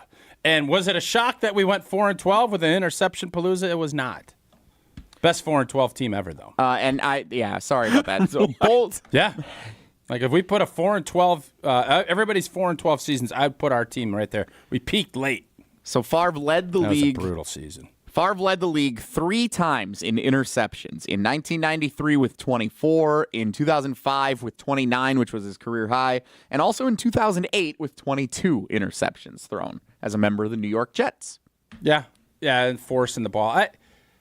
Interceptions are okay. in small doses and and there's going to be certain spots. My point has been, I think, understanding where you need it. I'm not even that irritated about the fact that it was a bad decision in that Lions game. Try to push. I get that. The Texans game, that was more understanding the flow of the game. That comes from coaches as well, and that comes from what plays you call. But from an accuracy standpoint, I guess the real question is he more what we saw the first 6-8 weeks last year, or is he more what we saw the last 10 or 11? Because this year it's been more of the first. But it's also so much better on the other end of it. So I don't know what the correct answer is. Jay in Gulf Shores goes next level with our stats. Is it Gulf here. or Gulch? No, Thunder Gulch was your horse from the 90s. Okay. Jay is in Gulf Shores, Alabama. Love completing 61% with his team having 19 drops. If they had 0 drops, now, Jay, the one thing is... I like that he's doing math. We'll have to do this for the rest of the league, too. But if they had 0 drops, if every receiver caught every pass without dropping it this year... Let's go 50% of the drops, but okay. All right. Well, Jay provides a text with 0 drops. He gave you the answer, too. Okay. He'd be at 69% completion. That's where he should be. That's what he's been doing. So that's why I'm not in panic city mode. I do think the decision-making, and that's partially why I think he is an accurate quarterback. And I know Chad brought up he's thrown the ball. Some of those drops aren't always on the wideouts. But I think the analytics folks are very strict about, the ball hit him here, it was this and this. So he is not an inaccurate quarterback. Is he the most accurate? Obviously he's not. 844-770-3776. Continue to share your commentary on Jordan Love, the inaccurate quarterback, some claim, on the ESPN Wisconsin Talk and Text line, as well as Twitter, Facebook, YouTube, 844-770-3776. Obviously, Jordan Love needs to fix his interceptions coming out of the bye next week. Rob Demovsky over at ESPNWisconsin.com outlines the 4 things the Packers need to do to fix another second half run. No, I read that headline wrong. Get ready for spring and do it now. Call Johnson & Sons Paving to make sure no pavement hazards get worse over winter, like Jesse's tees. Potholes and cracked curbs, drainage issues. If things are bad now, like that tees, call Johnson & Sons Paving to get it fixed. Schedule a free, no-obligation quote. Get a walkthrough of your pavement. They'll be able to see signs of asphalt pavement work that's needed by spotting fatigue, cracking, standing water, warping, buckling, sinking pavement, or more. Don't scare away customers or tenants with bad curb appeal. Book now. Save money later. JohnsonSonsPaving.com. 4 things Packers need to fix to make another second half run to the playoffs. Wow. Rob needs someone helping him with his headlines, I think, a little bit. And we're going to review that article because it is actually interesting, the content of it, and I want to see how Tausch's list compares to Demovsky's list. We'll do that next. It's Wilde and Tausch. This is Wilde and Tausch, presented by Pella Windows and Doors of Wisconsin. Call Gina Della from Pella today, 855-PELLA-WI, and online at PellaWI.com/radio. Mark Tauscher here, reminding you there's no better product and no better taste than delicious Grassland butter. I'm counting the days until our Thanksgiving feast, and you know what I'm most looking forward to? Well, not the stuffing, not the mashed potatoes, and not even the turkey. I can't wait to spread that pure and delicious taste of Grassland butter on everything I can. You can always count on Grassland to produce the highest quality butter right from farm to your Turkey Day table. Grassland has been producing that high quality butter since 1904. That's more than 5 generations. And we can all be thankful for the hard-working Wisconsin dairy farmers that help produce the highest quality ingredients that give Grassland its rich flavor. Thank you, farmers, and thank you, Wisconsin, from Grassland Dairy. Butter better with better butter. Learn more about Grassland's story and check out some creative new recipes at grasslandbutter.com. Grassland Dairy, crafting butter for 5 generations. Breaking news on ESPN Madison is presented by Metro Kia of Madison, Madison's trusted Kia dealer. Stop into Metro Kia on the east side of Madison or visit metrokiaofmadison.com. Pizza Hut has a new deal on boneless wings you need to hear about. Mark Tauscher here, and introducing Pizza Hut's new Big Boneless Wing Bundle. Enjoy 16 crispy boneless wings in 2 different flavors, 2 dips, and a double order of fries, all for just $15.99. Perfect for game days, tailgates, or a night with the family. The Big Boneless Wing Bundle is the best thing to happen to pizza night since, well, pizza. Order the Big Boneless Wing Bundle at pizzahut.com or on the Pizza Hut app. Your current car, soon to be your old car. A new car? Better start looking. But you've got this. Just like Associated Bank's got you with free credit score and score monitoring on most new consumer checking accounts. Because when you know you need to make a big purchase, knowing your credit score puts you in the driver's seat. You've got this with free credit monitor from Associated Bank. See associatedbank.com/checking or ask a banker for details. Member FDIC. Tito's Handmade Vodka is America's original craft vodka. In 1995, Tito Beveridge built his very own distillery and put his life savings into it. Since then, he's won the unanimous Judge's Choice Double Gold Medal at the World Spirits Competition, the Chairman's Trophy for World's Best Vodka Tonic, and many others. Tito's Handmade Vodka is still made on the same land where he started it, all in Austin, Texas. Distilled from corn and gluten-free. Visit us at Tito'sVodka.com for recipes, videos, and more. Distilled and bottled in Austin, Texas. 40% alcohol by volume, namely 80 proof. Crafted to be savored responsibly. Ben Brust here to tell you about Zimbrick European. They're Mercedes, Audi, Porsche, and certified pre-owned. But the best part is I've been working with them since 2018, and the evolution has been a 2-door, a 4-door, and now it's time for an SUV. My life has changed, and it's changed with Zimbrick European. Being a dad has made it really important to have the comfort and the safety that the SUV will bring me. Again, Zimbrick European off the Beltline at Rimrock Road. Of course, I found the sexiest car on the lot. Check them out. Are you frustrated because you've been exercising and eating healthy, but you still can't lose weight? We know the secret to losing weight and getting healthy the natural way, without drugs or injections. At MadisonWeightLoss.com, many clients lose 20 to 30 pounds in a month or two without prepackaged meals. No exercising, no hormones, no injections, drugs, or surgery. Go to MadisonWeightLoss.com now. Hey, it's Jesse Nelson. I'm celebrating a birthday this week, and I'm also celebrating how I haven't felt or looked as good as I do right now in years. It's all thanks to Madison Weight Loss. In 60 days, I dropped 40 pounds of unwanted fat simply by changing up my diet. With expert coaching and guidance, trust me, Madison Weight Loss is the real deal. To learn about our program, go to MadisonWeightLoss.com and schedule your free private phone consultation. Our staff will walk you through our entire program, talk about your health goals, and see if it's a good fit for you. Call 608-774-7241 or go to MadisonWeightLoss.com to schedule your free phone consultation now. That's MadisonWeightLoss.com. Results may vary. This is Wilde Tausch, brought to you by Grassland Butter. Grassland Dairy is Wisconsin. Learn more at grasslandbutter.com.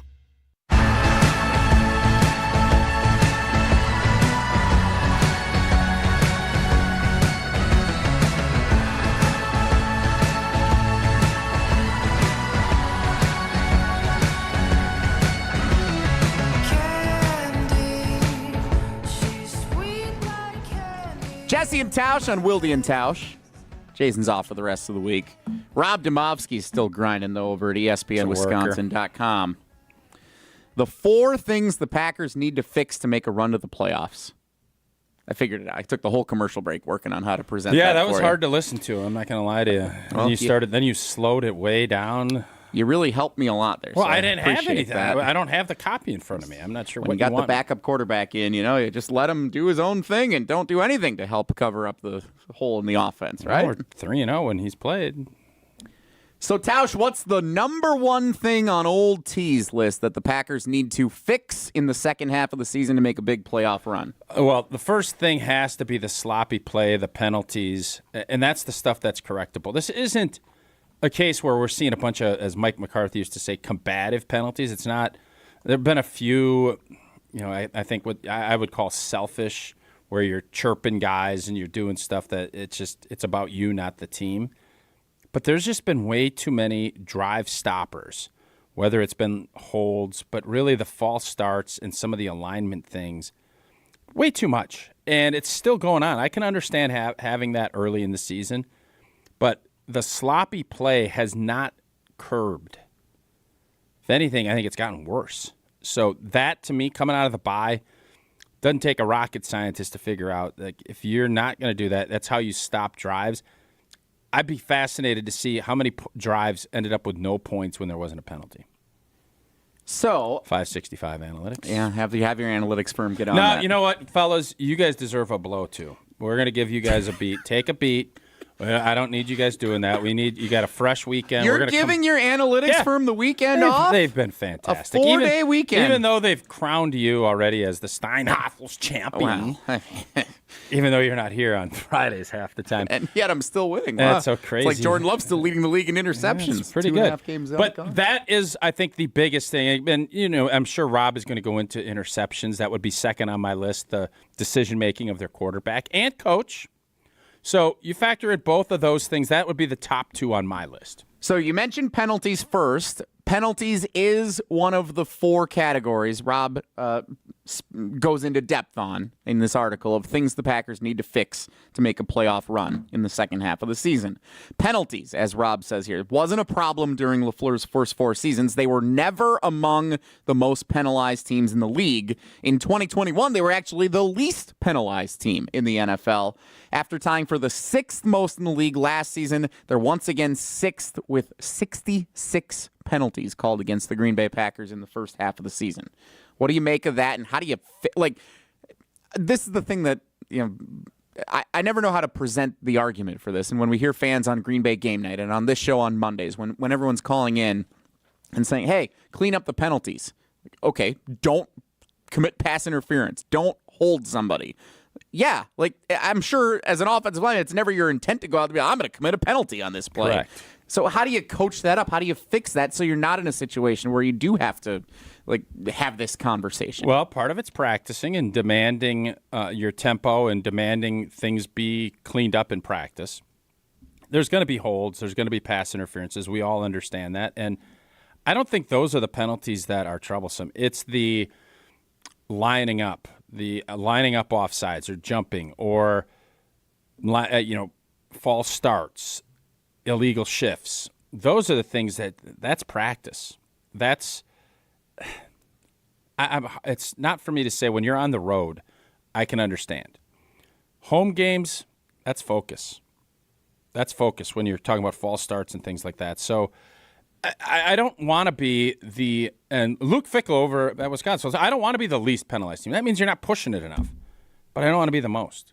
And Mike McCarthy would say, I can live with combative penalties. I can live with you getting physical, and if they call a hold late, obviously there's a technique where you run your feet and you don't get out of position, and if your feet don't get beat.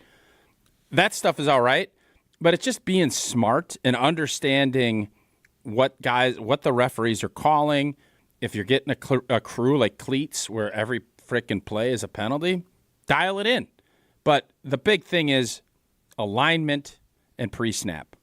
Gotta clean it up. Way too much of that. Yeah, Rob points out here they have 19 offensive pre-snap penalties. That is just absurdly high. That's the 6th most in the league, so there's actually a bunch of other teams that are even worse than that still. Yeah, but I don't know if those teams have championship aspirations. Correct. The Packers do have the most defensive pre-snap penalties in the league at this point with 9. Every coach will tell you we can live with penalties. We cannot pre-snap penalties, and this is always a line. I've heard Belichick say this. I can get somebody down at Foxborough High to line up right. I can get somebody to do this. Now, that's speaking a little goofily, but the point is it doesn't take a ton of talent just to line up and not have that.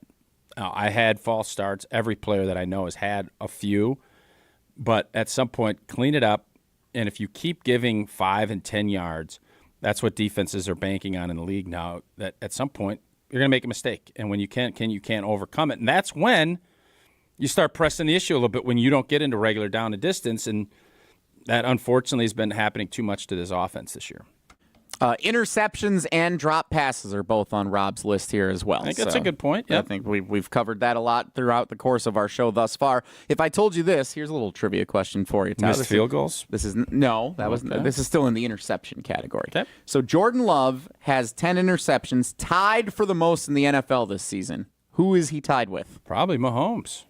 It is not Mahomes. We just did the blind resume. He has 9. Hunter's saying 11, then it was 8, and then it was 10. Don't blame Hunter. I said 11 Hunter, and then fixed it to 10. But Don't in start fairness, putting all that out you there. had Favre leading his worst career year, and then I'm thinking, well, no, I know in 05 he threw a bunch of picks now. So don't question that. I can't question what it was. I thought it was Mahomes. It's not Mahomes. 10 more picks. 10 picks. Not 10 This more quarterback picks. does also lead the league in passing yards. Really? Right. Yeah. Joey B. No. Purdy. Why don't I just tell you? You got the right division. Yeah, you're on the right coast. Geno there Smith. It is. Yeah. 10 interceptions And in 9 games for no Geno. offense to Geno. I don't want Jordan Love in that comp. I'm not interested. Geno, you want to talk about resiliency and competing. Geno Smith has been through it, and I respect the heck out of his career. He could have easily just given in and been a backup. He has fought and scrapped, but I am not interested in Jordan Love being a comp with Geno. Drop passes. The Packers lead the league with 20 drops this season. Drop percentage is the highest in the league at 7.4%, according to ESPN research. And I would guess a lion's share of those are Wicks. He's got 8 of them. That's a lion's share. And 2 were against the Lions, so I guess that would be appropriate. Pretty so well done. Interceptions, dropped passes, and penalties are 3 of the 4. I will tell you that your conversation with your guy Danny in Bristol that you wanted to get to on today's show relates to what the 4th item is. We'll do that coming up next. I'd like you to tell everyone about Fortria and all the great studies they have going I got on a right now. bunch of them, and you know what? This is the new one. We've talked about the breastfeeding, all this. This is new. Surgically sterile males and females of non-childbearing potential, ages 18 to 55, with a body mass index of 18 to 32. The study is one stay of, this variance. I love a good variance Fortria. It's one of my favorites. 12 to 22 nights. That's a big variance. 10 days of variance. Wow. 1 follow-up, and boy, the pay is different too. $11,716. I'm assuming that's for the 12 stay. All the way up to $18,786. Not bad for 22 nights of work. Provided for your time and participation. Refer a friend to get another $500 for the qualified referral. Head over to FortriaClinicalTrials.com. That's Fortria, Fortrea, clinicaltrials.com. The 4th item, Rob Domofsky says the Packers need to clean up in order to make a playoff push and how it relates to Tausch's buddy Danny in Bristol. We're going to talk about it coming up next. It's Wilde and Tausch. This is Wilde and Tausch, driven by Zimbrick Chevrolet in Sun Prairie on 100.5 ESPN. See their full inventory at ZimbrickChevrolet.com. Mark Tauscher here for the great team at Everlight Solar. With the holidays approaching, everyone is thinking about ways they can save a few bucks to be able to spend more for our loved ones. Well, what if I told you there's a way to save money and save the planet by making the switch to Everlight Solar? Take back control of your energy bill with a switch to solar. Trust me, my family, we worked with the team at Everlight Solar to make the switch, and man, are we happy we did. From the very first conversation, the Everlight Solar team educated us on all the benefits of switching to solar. And you know how much I appreciate keeping things simple. Everlight makes the switch super easy. Join us in saving money and creating a greener environment for our family and the community by switching to solar. Learn more and schedule a free consultation at everlightsolar.com. That's everlightsolar.com. Since J&K Security Solutions opened in 1987, our attention to detail and customer service have been our strongest assets. I'm President Jeffrey Beckman. We'll always do our best to find the most efficient and cost-effective solution to every job we tackle. Whether it's security for your home or business, installing video surveillance, or being able to control your garage doors from your phone, we can help you feel empowered with simple and user-friendly technology. Let's work together to secure your home or business. jksecurity.com. Every event tells a story, from the first impression to the final moments. Have someone guide your guests through every chapter the way you want the story told. Hi, it's Jeffrey from Celebrations Entertainment. With a strong presence, great voices, and an award-winning team, trust us to guide, direct, and inform your guests through all the different chapters of the day. For fun, memorable entertainment for any event, please visit us at celebrationsentertainment.com. That's celebrationsentertainment.com. The kick is up and wide left. Why don't they customize the goalposts? Make them wider. Gina Della from Pella, how'd you get into the booth? And why just yellow? Add some green stripes. Sure, Gina. Should they also remove the G at midfield and paint a Pella crest? Okay, Wayne, you can't customize a football game to go the way you want, but Pella can customize your home the way you want. Right now, get 0% interest for 60 months. Visit PellaWI.com. Hold your appointment on or before November 8th. Certain restrictions apply. Metro Kia of Madison is Madison's trusted Kia dealership, and they are home to the 20-year, 200,000-mile warranty. If you're looking to purchase, finance, or service your vehicle, Metro Kia of Madison is the place to go. As always, at Metro Kia of Madison, you can enjoy 2 years of no-charge maintenance on any new vehicle. Browse their inventory and find this month's special at MetroKiaofMadison.com. That's MetroKiaofMadison.com. Find your new vehicle at your trusted Kia dealership today. Nothing makes being outdoors better than having the right gear and the right crew. So here's an idea. Let Mountain Dew supply the gear and you bring the friends. Because when you buy specially marked multi-packs of Mountain Dew, you can collect points and earn epic limited edition outdoor gear. We're talking everything from custom Mountain Dew camp chairs and backpack coolers to exclusive Mountain Dew tents, fishing boats, and more. So buy Dew, collect points, get gear, and get outside with Mountain Dew outdoor gear. Open to legal U.S. residents 18+. Subject to program terms at dewoutdoors.com and 12/31/24. Void or prohibited. Hi, I'm Madison Money Guy Christian Finfrock with Retirement Income Strategies. And what sets us apart is we're an independent, family-run office. We help clients like you understand the financial world and build a portfolio that's in your best interest. To learn more, go to MadisonMoneyGuy.com. I love playing sports, especially for my school. And that's because school sports are special. It's where it's safe to fail. It's where we're taught resilience, where our fear becomes confidence. It's where we learn to get back up after every fall. School sports are where 7.8 million students go from I can't to I can. This message presented by the WIAA and the Wisconsin Athletic Directors Association. On the air, on demand, on social, on Wisconsin Sports. Serving Wisconsin sports fans. This is 100.5 ESPN.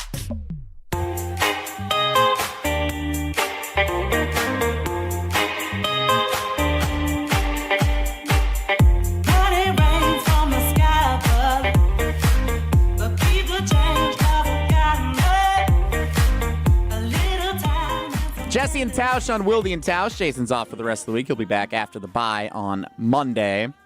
So we're reviewing Rob Demovsky's article at ESPNWisconsin.com. The 4 things the Packers need to fix in order to make a deep playoff run at the end of this season.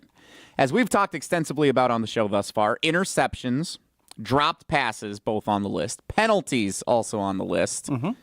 And I said that this last one relates to your guy, Danny in Bristol, who you said gave you some great content this morning to talk about.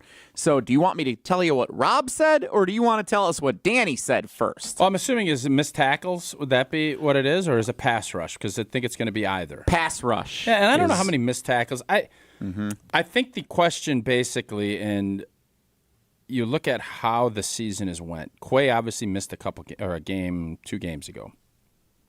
He makes tackles, but reminds me a lot of the Blake Martinez. Oh, he makes a lot of tackles, but any of them impactful. And, Eric Wilson comes in and plays really good football. A couple big plays in the backfield.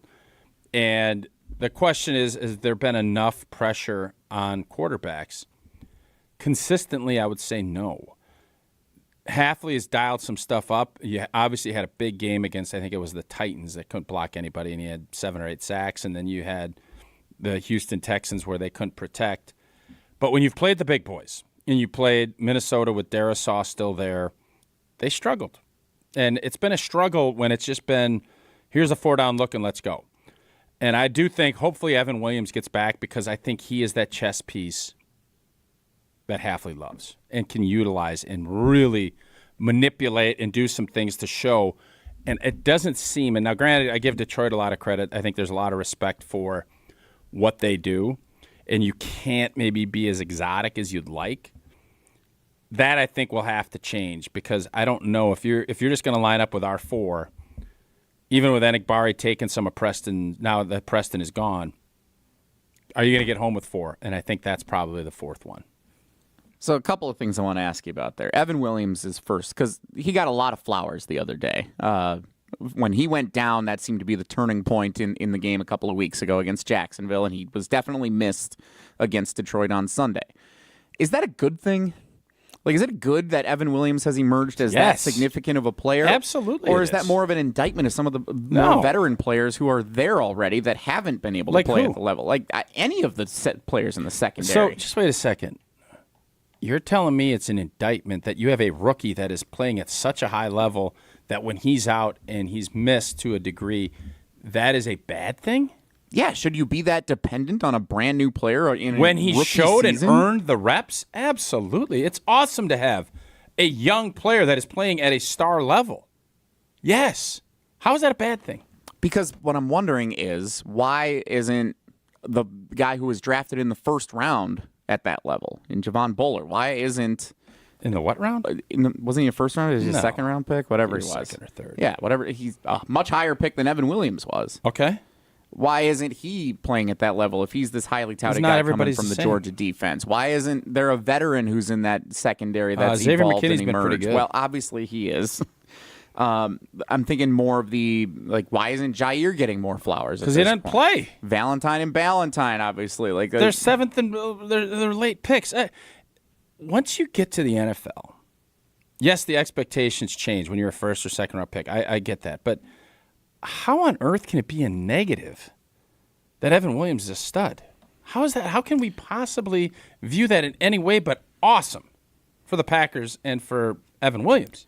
I think in any organization, if you're dependent on I don't know what the equivalent of a seventh So you don't round... want to have LeBron because when he's unavailable, that's what you're saying. That's not what I'm saying. You're saying, I don't want to have somebody that is so great that he elevates us. When he's out, we drop. What the hell are you talking about? Boy, you know what? It sucks. The Bulls had Jordan, and man, it just stunk. Because then Jordan was really good, but then when he couldn't play, we had John Paxson. All right. Oh, it's a shame we can't, nobody can elevate to Jordan's game. Go ahead, Hunter. In Jesse's defense here, I'm going to try and interpret. What, you don't want to work tomorrow? Hunter. You want to make sure Jesse's all dialed up? No, I'm working like a 12-hour day tomorrow. What are you talking about? Let me cook up my analogy while Hunter covers me here. So I think what Jesse's trying to say, and just saying it poorly, is the idea of if your defense is relying on a young player like that, we know that young players at some point make young player mistakes. So is that at all concerning that they could be then relying on somebody that you're expecting to make bad mistakes? But he's not going to be playing if there's a ton of mistakes. We saw that with Cooper already. That's part of the reason he doesn't get the rep count, and that's why he didn't get started, because he's a great talent.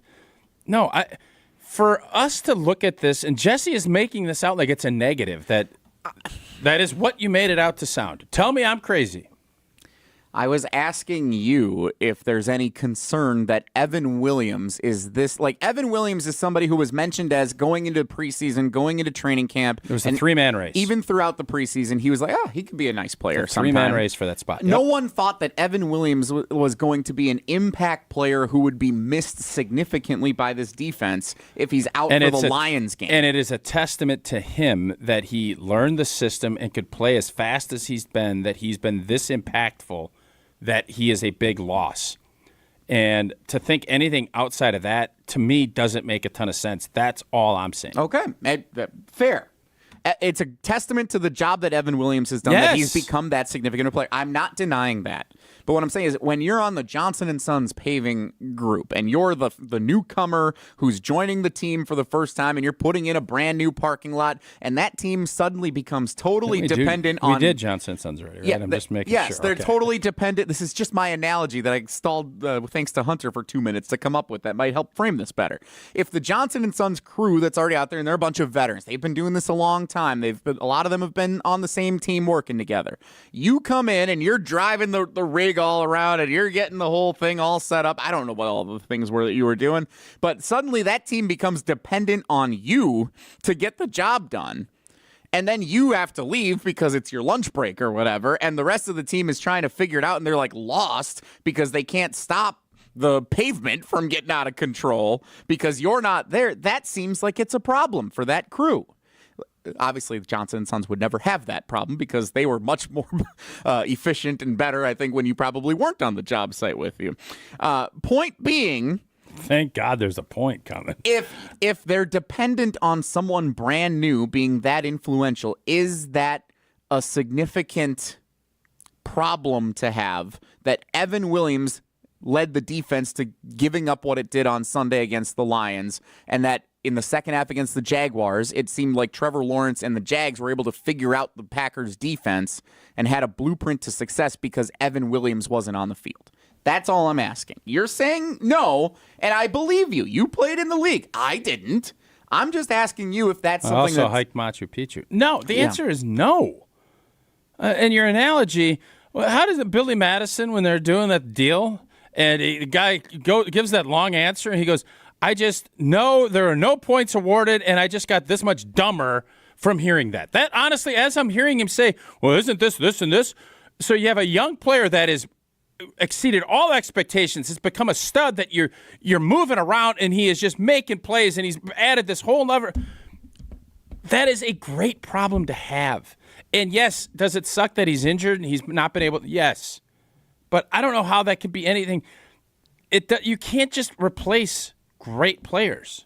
Now, I'm not trying to crown him yet, but, man, he's been impactful, and that is a great thing. I can't find negatives with that. And I would think it would be more apropos to use my ice cream cake with ice cream analogy than it would be to go, Lord knows, whatever the hell you were just doing there. I still don't fully comprehend what point you were making in the fact that him being a really good player sucks for the Packers. I can't get my head wrapped around that. I'm not saying that Evan, and now I know exactly what's going to happen with this too. Jason's going to come back on Monday, and we're going to be talking about the game next week, and we're going to do our green and gold game preview next Friday ahead of Packers-Bears, and you're going to say, Jesse says that Evan Williams, the Packers stink because Evan Williams is out on the field and he's doing good. Like, that's not what I'm trying to say. I understand. But I don't think you want whether it's the offensive unit, the defensive unit, anybody, whether it's an accounting firm somewhere in the Milwaukee area, you don't want to be dependent on a brand new player being so impactful that the rest of Xavier McKinney? He's a brand new player. Been pretty dependent on him, and I don't think it's a bad thing. Xavier McKinney was not or Josh Jacobs. Xavier McKinney he's been a new player, and we're pretty dependent on him. Xavier McKinney and Josh Jacobs were not fourth-round picks who are rookies in their first NFL season. What did I just tell you? It doesn't matter. Once the ball's dropped, it doesn't matter. It's about what you do on the field. And the fact that we went from having a safety group that would have been on Rob's list last year to now being like, wow, we got something. And it's one of our strengths. And, yes, he pulled a hammy, and we're missing him. It's an unfortunate deal, but you still have young players. It's just you can't do the same thing. And, yes, there has been a drop-off. And I do account that Evan Williams is that important. And I am not remotely thinking that's a bad thing. Hunter, this text was very unnecessary on the video stream. I disagree. Terrible analogy from the 262. Thanks. Well, I don't know what you were trying to like. I love when you're rambling. Trust me, I ramble. But you go. You're I've noticed. You're 5 minutes in, and then you have to say, "My point is." And when you get to that point, and then Hunter is sitting there like backing you up, like, "Yeah, no, I'm not. Go get him. Go get him, Jesse. Hold up. Don't distance yourself from me, Hunter. No, you're on my team. I don't agree with Jesse's take at all. I was Johnson & Sons rig backing up. I could see Tausch's face and how confused he looked, and I'm like, I need to at least try and help maybe explain what Jesse's trying to go with to see if maybe I can interpret this, and I couldn't do it. It was tough. First actual take I've had all day, and here's where we go. But now I understand why Jason does this. Veterans Day, Fleet Farm would like to show their appreciation for all of those that have bravely served our country November 7th through November 11th. All veterans and active military members, 10% off their in-store purchases. Again, 11/7 through 11/11. Visit your local Fleet Farm store. Save 10% now through Veterans Day. Milwaukee Deal Days are going on right now at Fleet Farm. Find awesome deals. Power tool combos, kits, batteries, accessories, and more from a power tool brand you can count on. I'll need that when I'm building Jesse's fence. These deals won't last long, so stop into Fleet Farm today to save during Milwaukee Deal Days. Again, 11/7 through 11/11. Veterans, 10% off any in-store purchases. I think they have some solid hiking equipment, too, if you're in the market for that at any point. Building the fence, going for a hike. If you have no idea what we're talking about, think, you can go back and catch the start trying to of the think show. what hill you guys are living on that Becca's worried about my hiking capabilities to build a fence, but that's a whole nother deal. Let's play trivia. Now I really, sitting in this chair doing this with you for 3 hours, even just one day, really makes me feel a new understanding and appreciation for Jason's role in this show. You, the retired Navy fella, there are a bunch of people that feel that. I think I'm an absolute delight. 844-770-3776. Let's play trivia. Caller number 12. Because here's why. Today's trivia is college football trivia. Oh. It's a very bland, generic trivia category. I will give you that. College football trivia, because we are going to have a little bit of a college football conversation coming up to start the 11 o'clock hour. So this will transition nicely. College football trivia, since we have a new 12-team playoff format. Caller number 12. 844-7... What are you laughing at? I'm letting you get through your read. Stand on the clock. 844-770-3776. You're clearly something is bothering you. No, it's not bothering me. Let's get to it. 844-770-3776. Caller 12 to play college football trivia. That is coming up next. And whatever Tausch is all giggly about, it's Wilde and Tausch. This is Wilde and Tausch, brought to you by Grassland Butter. Grassland Dairy is Wisconsin. Learn more at grasslandbutter.com. Hi, this is Lee, inviting you to Ruth's Chris Steakhouse in Middleton. We got a great happy hour every day of the week from 4 o'clock to 7, and our patio during the summer is open too. If you're getting married, special occasion, a birthday, anniversary, or even a business meeting, we've got all the accommodations right here at Ruth's Chris Steakhouse.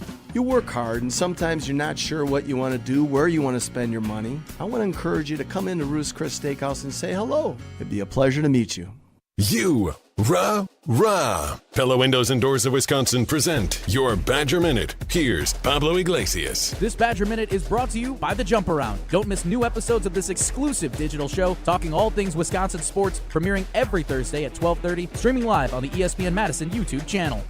Badger men's basketball tipping off the season in the win column. Wisconsin erased a once double-digit deficit in the 85-61 dub over Holy Cross. 3 starters in double figures: John Tanji, 23 points, Nolan Winter, 15 points, and John Blackwell, 16 points. Blackwell on the team's down but not out rally, audio courtesy BTN+. We're fighters. Like Coach said, we're like a team in a boxing match. We might not knock you out the first round, second round, third round, but to that 12th round, we're just going to grind you out and beat you. Pella's windows and doors feature durable materials, custom colors, and innovative features like shades between the glass. Get 0% interest for 60 months now through November 8th at PellaWI.com. Hi, Drew and Jonathan Scott here, reminding you that American Family Insurance agents can help build a customized renter's policy so you can protect stuff like this, or this, or even this. Well, case in point. Life's better when you're under American Family's roof. Insure carefully, dream fearlessly. Get a quote and find an agent at amfam.com. Products not available in every state. American Family Mutual Insurance Company SI and its operating company 6000 American Parkway, Madison, Wisconsin. The GRB Rays have established themselves as one of the top baseball programs in the Midwest and the country. GRB Academy offers training programs for players of all ages and skill levels. Learn from some of the best baseball coaches in the area and find the program that fits your training goals and your schedule. Spots are filling up fast, so visit grbacademy.com to sign up now. That's grbacademy.com. GRB Academy, baseball for the serious player.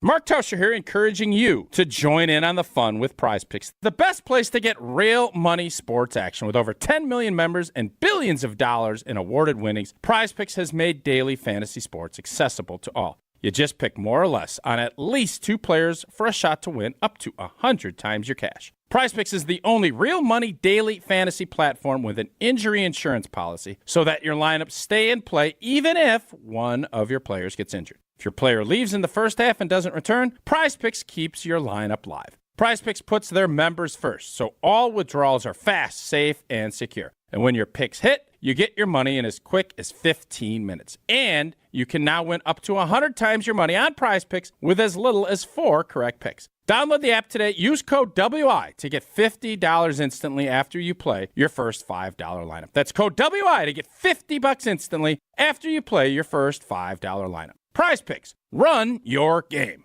Gruber Law Offices presents Thanalysis. Do you have a movie that would make you cry? A podcast from Thanasis Antetokounmpo. I've obviously won a lot. Yeah. I've never cried. In the moment, for me, I don't cry. But when I watch other people do it, tears. Also supported by Carbless, premium ready-to-drink cocktails. Luck is when you do this. And Potawatomi Casino Hotel in Milwaukee. It's not enough to buy the whole team, but it's enough to buy a majority stake. Subscribe on YouTube and wherever you get your podcasts. Wilde Tausch is brought to you by Tito's Handmade Vodka. Tito's makes the good stuff for good times. Find recipes, videos, and more at titosvodka.com.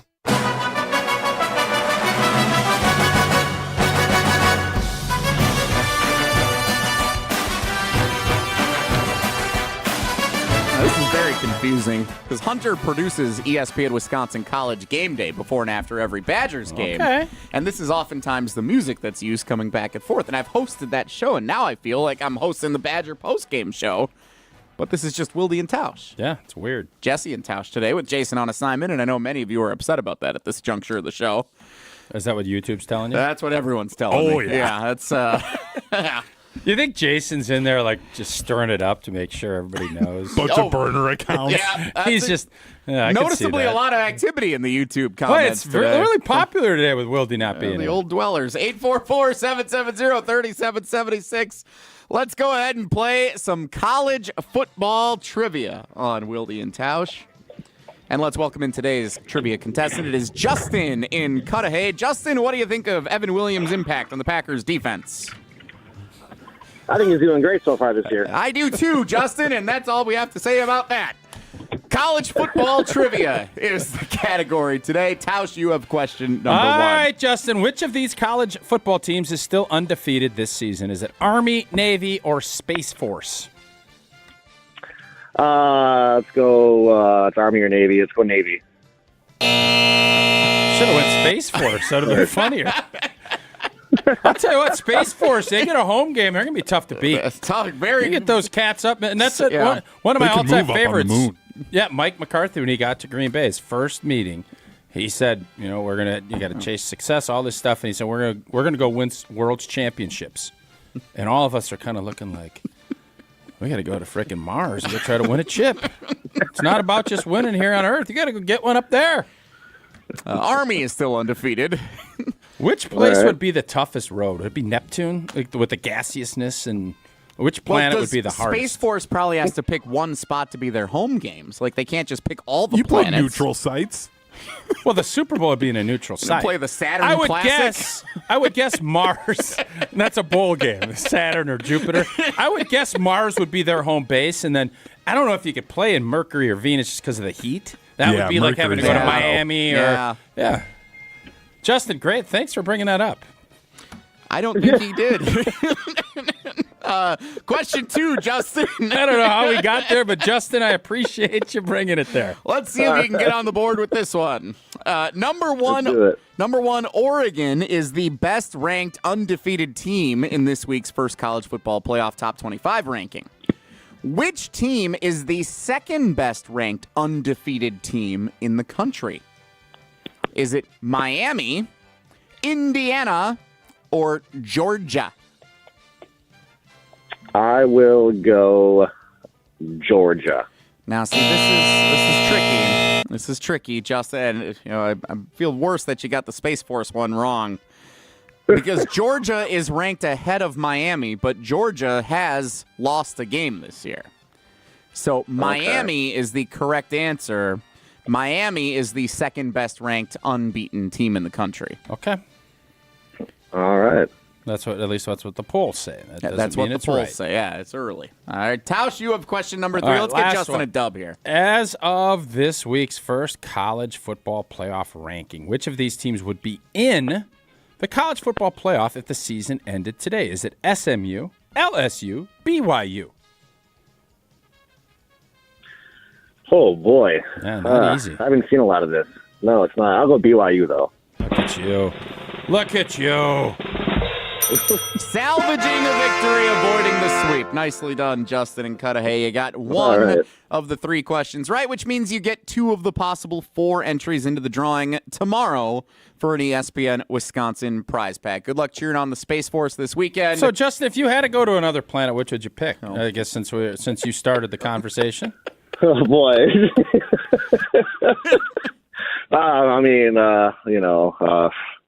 I'll just go with Mars there. Okay. Mars seems like the safe play. It's a good movie, The Martian. Yeah. A good flick. Matt Damon. Yeah. Good movie. Yeah, it's a good movie. I agree. It was a good movie. All right. We're all in agreement. Thanks, Justin. Appreciate your contributions to today's show.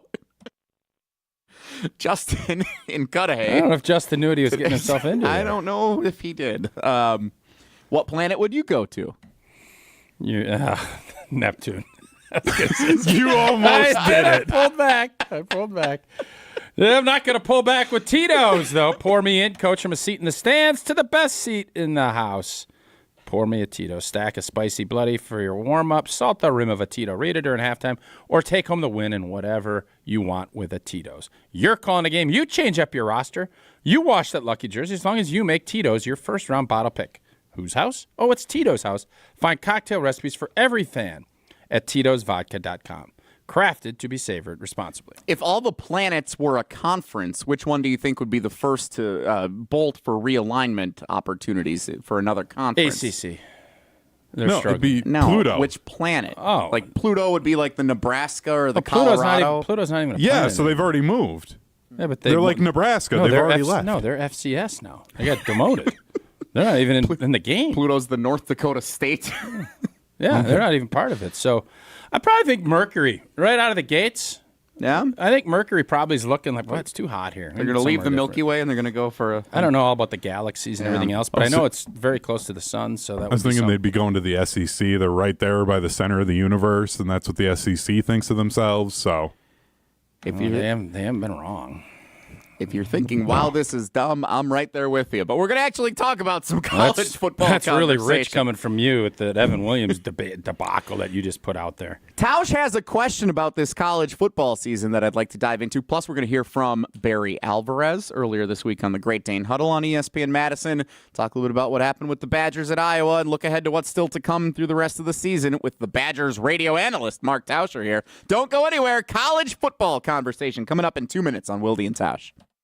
Don't go anywhere. Another hour of Wilde and Tausch, presented by Pella Windows and Doors of Wisconsin, is coming up next on ESPN Wisconsin, the ESPN app, and Wisconsin On Demand.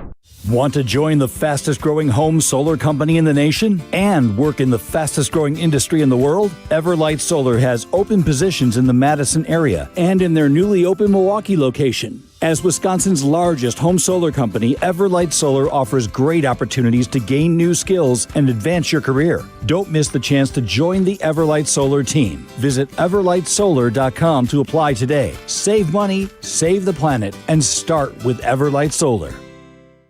Hi, this is former Badger Pro Football Hall of Famer Joe Thomas. You're listening to 100.5 ESPN WTLX Monona, Madison.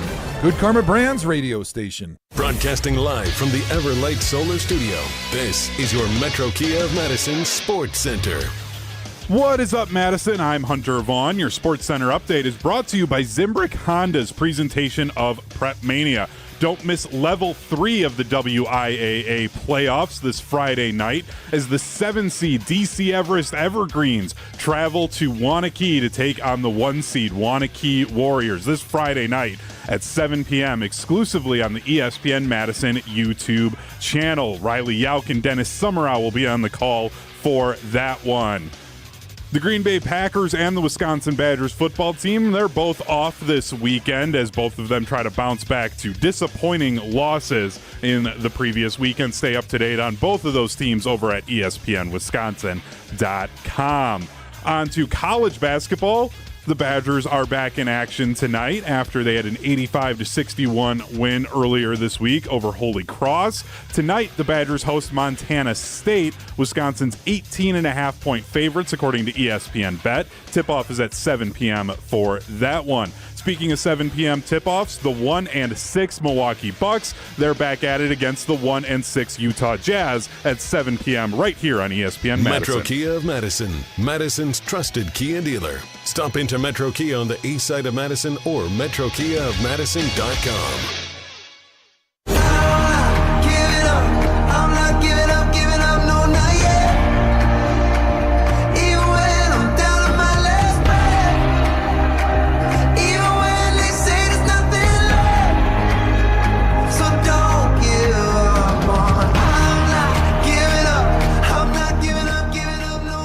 The 11 o'clock hour of Wilde and Tausch. It's Jesse and Tausch today with Jason off for the rest of the week. Rumor has it Tausch is taking a beat having a dinner tomorrow. I'm going to miss you. No, I'm actually having a dinner tonight, taking a beat. Oh, that works too. Yeah. So before you leave for this weekend, I did want to dive further into what's going on with the Badgers. We touched on it yesterday when Bulaga came in here talking a little you-know-what with us. I kind of set him up to do so. Yeah, you did. It's part of my fault. But he deserved it this week. You're very accountable today. You've put yourself out there. I appreciate that. Thank you. What's going on? It's weird, isn't it? Because that's usually the opposite of your brand. Like, you don't take accountability, and you always blame others. Like, you hit your head this morning. But today you've been really accountable, and I did celebrate a birthday this week. That's what I heard. I just listened to 3 ads. Maybe said that. At so 33, I think I finally grew up a little bit, and I'm starting to put my name on it. Okay, accountability. The year 33 is the year of accountability, right? So the Badgers lost, and they got blown up pretty good at Iowa on Saturday night. It was raining on it. I saw you tweeted about the rain. Yeah, what an idiot. Again, Iowa, great time, was able to catch up with some friends, and it was a really good trip outside of the game. But I packed a rain jacket because I actually looked, and I never do. I never look at forecasts. I just live. And I have a rain jacket in my car. But I got there a little bit early. Like, I got there because I wanted to hang out. So I got there an hour and a half or 2 hours earlier than when I do this hit with Coach Fickle before the games. And then I got to sit around for an hour. But I have the jacket, and it is a gorgeous fall afternoon. So I'm like, oh, okay. So I kind of had to make a decision about 1:30. Do I leave the jacket? Because it was nice. I'm sitting there, and I left it because nobody wants to carry a jacket around all day. And I knew it was going to be a little bit of a walk. And then it gets to be the second quarter, and it's raining. And I'm like, well, it'll stop by the time. We got the post game and all this other stuff. Sure enough, the post game gets done. I look out, and it's still... and my rain jacket sitting in the car. I don't know if I want to ask this, but I'm going to anyways. Why don't you look at the forecast? You just want to live? Do you feel constrained by the forecast? Big weather? So when we go on trips, like if we're going over, like we went over to Rome, I just assume. What? I do. I'll ask. What do you assume? What the temperature is going to be, and. But based on what? Like, you live in the Midwest. You can't do that, man. Unless it gets to be 20 or lower, I'm going to do what I do. I have a rabbit jacket that I wear when it gets cold. That's what I do. I don't want to have 50 different things. I'm going to wear what I wear. I'm going to do what I do. But then you tweet after the game. That was my point. I actually, because I had heard throughout the week, hey, it's going to rain. And then I get there, and it's like, it ain't going to rain. It looks beautiful out. It was idiotic by me. It was dumb. So instead of... I'm not recommending doing this, but now Hunter. You've led us down this path that now instead of talking about the college football season, the state of the Wisconsin Badgers... to detract. This is perfect because it's working, what we saw in Iowa City was brutal. I don't want to talk about that. We're stuck on you and versus the weather. Yeah, I am not a great planner. Forecast. Matter of fact, when we went and hiked Machu Picchu... yeah. I didn't know a ton about what the weather. I packed a quarter zip, and I had one, I guess you would say, heavier sweatshirt. I didn't get into like taking rain jackets. Now, the only time I kind of did is because we did a golf trip a couple years ago to Scotland, and that was because it can get gnarly. That was the only time that I ever was looking at like I better probably pack. That's where you draw something the line. Because you don't want to go all the way over there and golf and then be miserable. So, for the most part, yeah, I made a faux pas on Saturday afternoon. So, anyway, the Badgers lost. We did talk about it yesterday with Brian Bulaga, Iowa, who did join us and gloated a little bit about the big victory for his Hawkeyes. But even with Wisconsin at 5-4, heading into the bye this week, and then, of course, the matchup with number 1 Oregon next week, you posed a question yesterday, and Hunter and I both being involved with the ESPN Wisconsin College Game Day. And how much are you involved? Because I hear Hunter's on it all the time. Hunter's on it all the I'm on it some of the time. I hear Mertzy's on there. Gravy was doing some Brad stuff. Norton. Obviously, Nordy. But Mike Spalding from WTMJ. I don't feel like I ever hear you. Well, then he's done a lot of the pregame shows, so you're actually doing other stuff. Fair. I like to enjoy a Coors Light during the game, so that eliminates me from postgame contention. This college football season's been fun. And even without the Badgers playing this weekend, there's some good matchups on Saturday. Alabama LSU on Saturday night has playoff implications, even though both teams have 2 losses entering the game. Like, this has been a fun college football season, and I think overall the 12-team playoff with the rankings being unveiled for the first time the other night, it's a good thing for the sport. Feels like there's more interest this season than there has been in years past. Would you agree? So why I brought this up, I have been staunch throughout the years. I used to do a show with Peter Burns, who was the SEC guy on ESPN. And I've always been, I don't want to go more than 4. I didn't like even having 4 playoff teams. I have always been a believer that the college football season is the last bastion of the regular season really having meaning to it. And I thought the more teams you add in, the worse it's going to be. And I was wrong. And I am here to admit it's Accountability Thursday on Wilde Tausch. It is that much better. The fact that losing one game doesn't eliminate you, and you add more teams in and having a playoff, it's just fun.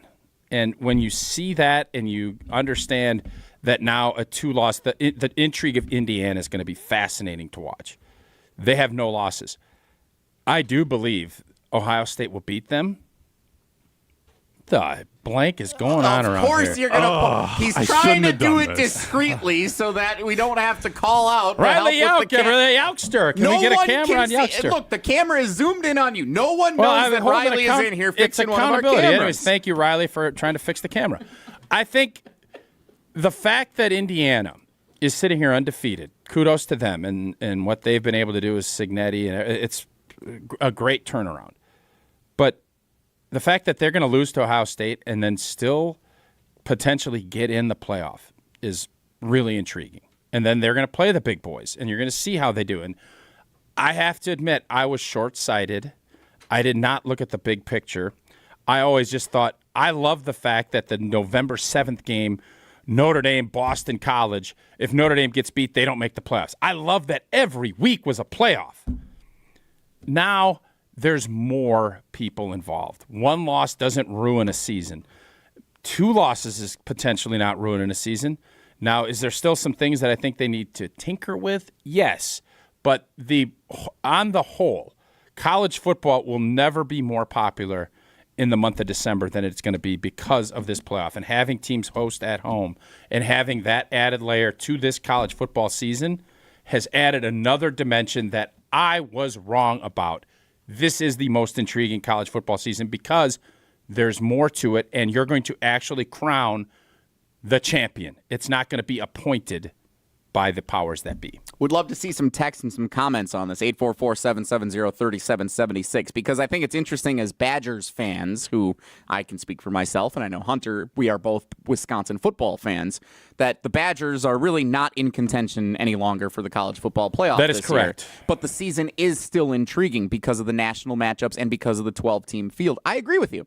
I think 8 teams would have been the number a couple of years ago, and you could have still had the drama of the committee seeding the teams, and you still could have had the conference championship games mean a lot, that it's an automatic bid in, and so even if you lose a game during the season, it doesn't matter. Like if Penn State beats Wisconsin in 2016 in the Big Ten championship game, the winner of that game's in the playoff no matter what. Enhancing the value of those conference championship games in that weekend, I think, is one of the big factors for why this season is going to be so successful, and the fact that the teams that win those 4 conference title games get first-round buys in the playoff, I think is awesome. Is that right? Yeah, I think it's awesome. That's dumb. That you can beat, like, BYU. So Florida State can have 3 losses. Well, or not Florida, Clemson. Sure. Could have 3 losses, win the ACC, and they get a bye. They could get a first-round bye because they win the conference title. That's yes, really dumb. I would love that. I absolutely. It adds the value. You're talking about adding value to regular season games. But it's still got to be somewhat equitable. It means there are more games that mean more around the country every single week. But they mean less in the ACC. They don't mean less. They do.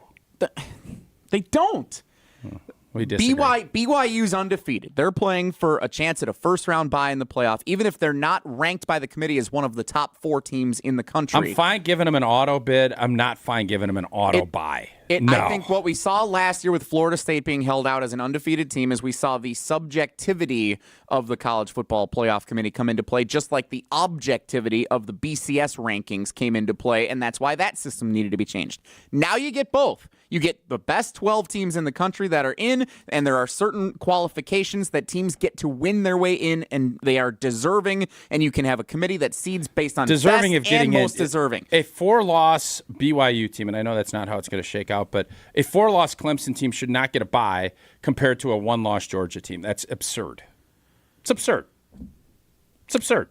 Couple of texts rolling in. Ian and East Troy, the best part about the expanded playoff is the ability for schools to have a home playoff game, which is going to be a big thing in the first round. Agree. You give me a lot of grief. You act like I don't hold myself accountable. I do. I was wrong. This is a better system. But come on now. Like, the ACC champs should not get an auto bye if they don't deserve it. They just don't. They shouldn't. Hunter, you're in here every Saturday for ESPN Wisconsin College Game Day. Is this season better because of the 12-team playoff? Absolutely. I've been a huge proponent for this. I think they need to go to the 16 to get rid of that bye. But that's why, though, Tausch, is then you get rid of the bye, and then it's just everybody's going to go through it that route. And I think the fact that when it was the 4-team playoff, our conversation was around the teams that are like 3 through 6. Now our conversation is teams 10 through like 13, 14. All we're doing is we're sliding it down, and the more teams that are actually in the conversation for postseason college football, I think is better for the sport. Because then you have more markets that are involved in that conversation. With how regionalized the sport is, this makes it a bigger deal for more people in the country. When's enough? I think 12. 16. Maybe 16. You sure 16? Maybe Yep. 16. 16. Why not 32? If they go to 32, then You'd be you all right have with to get that. rid of non-conference games. You go, and then it's 8 regular season games. If they were to go 32. What's the right amount of games? 16. So you have no problem with college players playing 16 games? Yeah. Okay. Entertain me. Here it is. Yeah, Entertain you knew this me. was coming. They're going to, with the money that would be coming in then they also have to expand rosters and scholarship They're numbers. actually doing the opposite. Yeah, I know. Because But so you're okay with that. That has always been another one of my pet peeves is, especially when guys weren't making NIL and doing anything. Now, obviously, guys are making money. But that whole concept of, yeah, it would be great for the fans. Yeah, it would. But is it great for the players that are trying to go and carve out their professional career playing 17, 18 games in college? No, it's not. But we are thirsty for it, and we're ready to do it. And you know what? That's what's happening. So, unfortunately, I have given in. I fought the fight for years. But I am now on this side of the microphone, and I also want to be entertained. It's fun. It is. It's fun. Fun being entertained. And to hell with all the other stuff. I mean, that's basically what I've been taught. And while I will always be a staunch advocate for player safety, I've lost the fight. I thought the NFL was crazy to go to 17 weeks. I was sitting in NFLPA meetings saying this would be our, I don't know, Custer's last stand of we're not doing it. And we gave in. And at that point, I kind of was like, to hell with it. Entertain me. And I'm here now. Is there a certain point where, let's just hypothetically say, injuries don't go up with this 12-team system because they're playing more games, and these rookies aren't getting hurt right away in their rookie season of the NFL because of the number of games that they played more, where you're like, okay, we're okay, we can go up to that 16-team playoff? You really think people care about that? Well, I'm saying you care about it, though. I do. So I'm saying, is there a level of that? Like, how many years do you think it would take for you to see if that'll be an issue or not? So it will never change my mind because you have 100% chance of getting injured at some point in your career, almost 100%. When you play more games, you have a higher percentage to get injured. It's not going to change. You can give me all the studies you want. Playing in it, adding to the hyper competitiveness of a playoff game, and then you're stripping down the non-conference where you're basically playing a half, and you're saying, well, we're going to replace that because it's more entertaining. Yeah, but the body, you're going to wear and tear more. So, yes, entertain me, but then don't ever try to tell me you're about player safety, too. That's always been my thing, and that's where I have now landed. And players, in the NFL, we've signed off on it. Let's make sure our college guys and gals are signing off on it, too. And when that happens, great. But to say that, well, the studies are going to show that this, every time you suit up, there is a risk that something can happen and that your earning potential down the road is going to be hampered by that happening. So we all understand that, and that's fine. It is super entertaining, and this season has been much more fascinating because of all those variables. But no, there's not going to be some study that comes out and says, well, the injury rate's actually down a little bit, so we could add 4 more games. Blah. I say blah. Says blah to that. What if you allow like a one-and-done system to come into college football? So you just got to go for a year, I and think then that's you can going to have to happen, for sure. I think that should happen. Is that going to happen? I also think if this whole settlement plan comes into effect, you're going to have to figure out contracts. You can't just keep this system rolling. It's not feasible, and it ain't going to work. Are NFL locker rooms going to be okay with an 18, 19-year-olds coming in now instead of 22, 23? Kenny Clark was 18, 19 when he came in. Yeah, but he's an exception. He's not the rule. I'm saying if the majority of more rookies are going to be 18-year-old kids, guess who doesn't have a ton of say in that? 6-year players. And are they going to be replaced by these guys? Yeah. And that's the way this cookie's going to crumble. So there is a cause and effect to all of this stuff.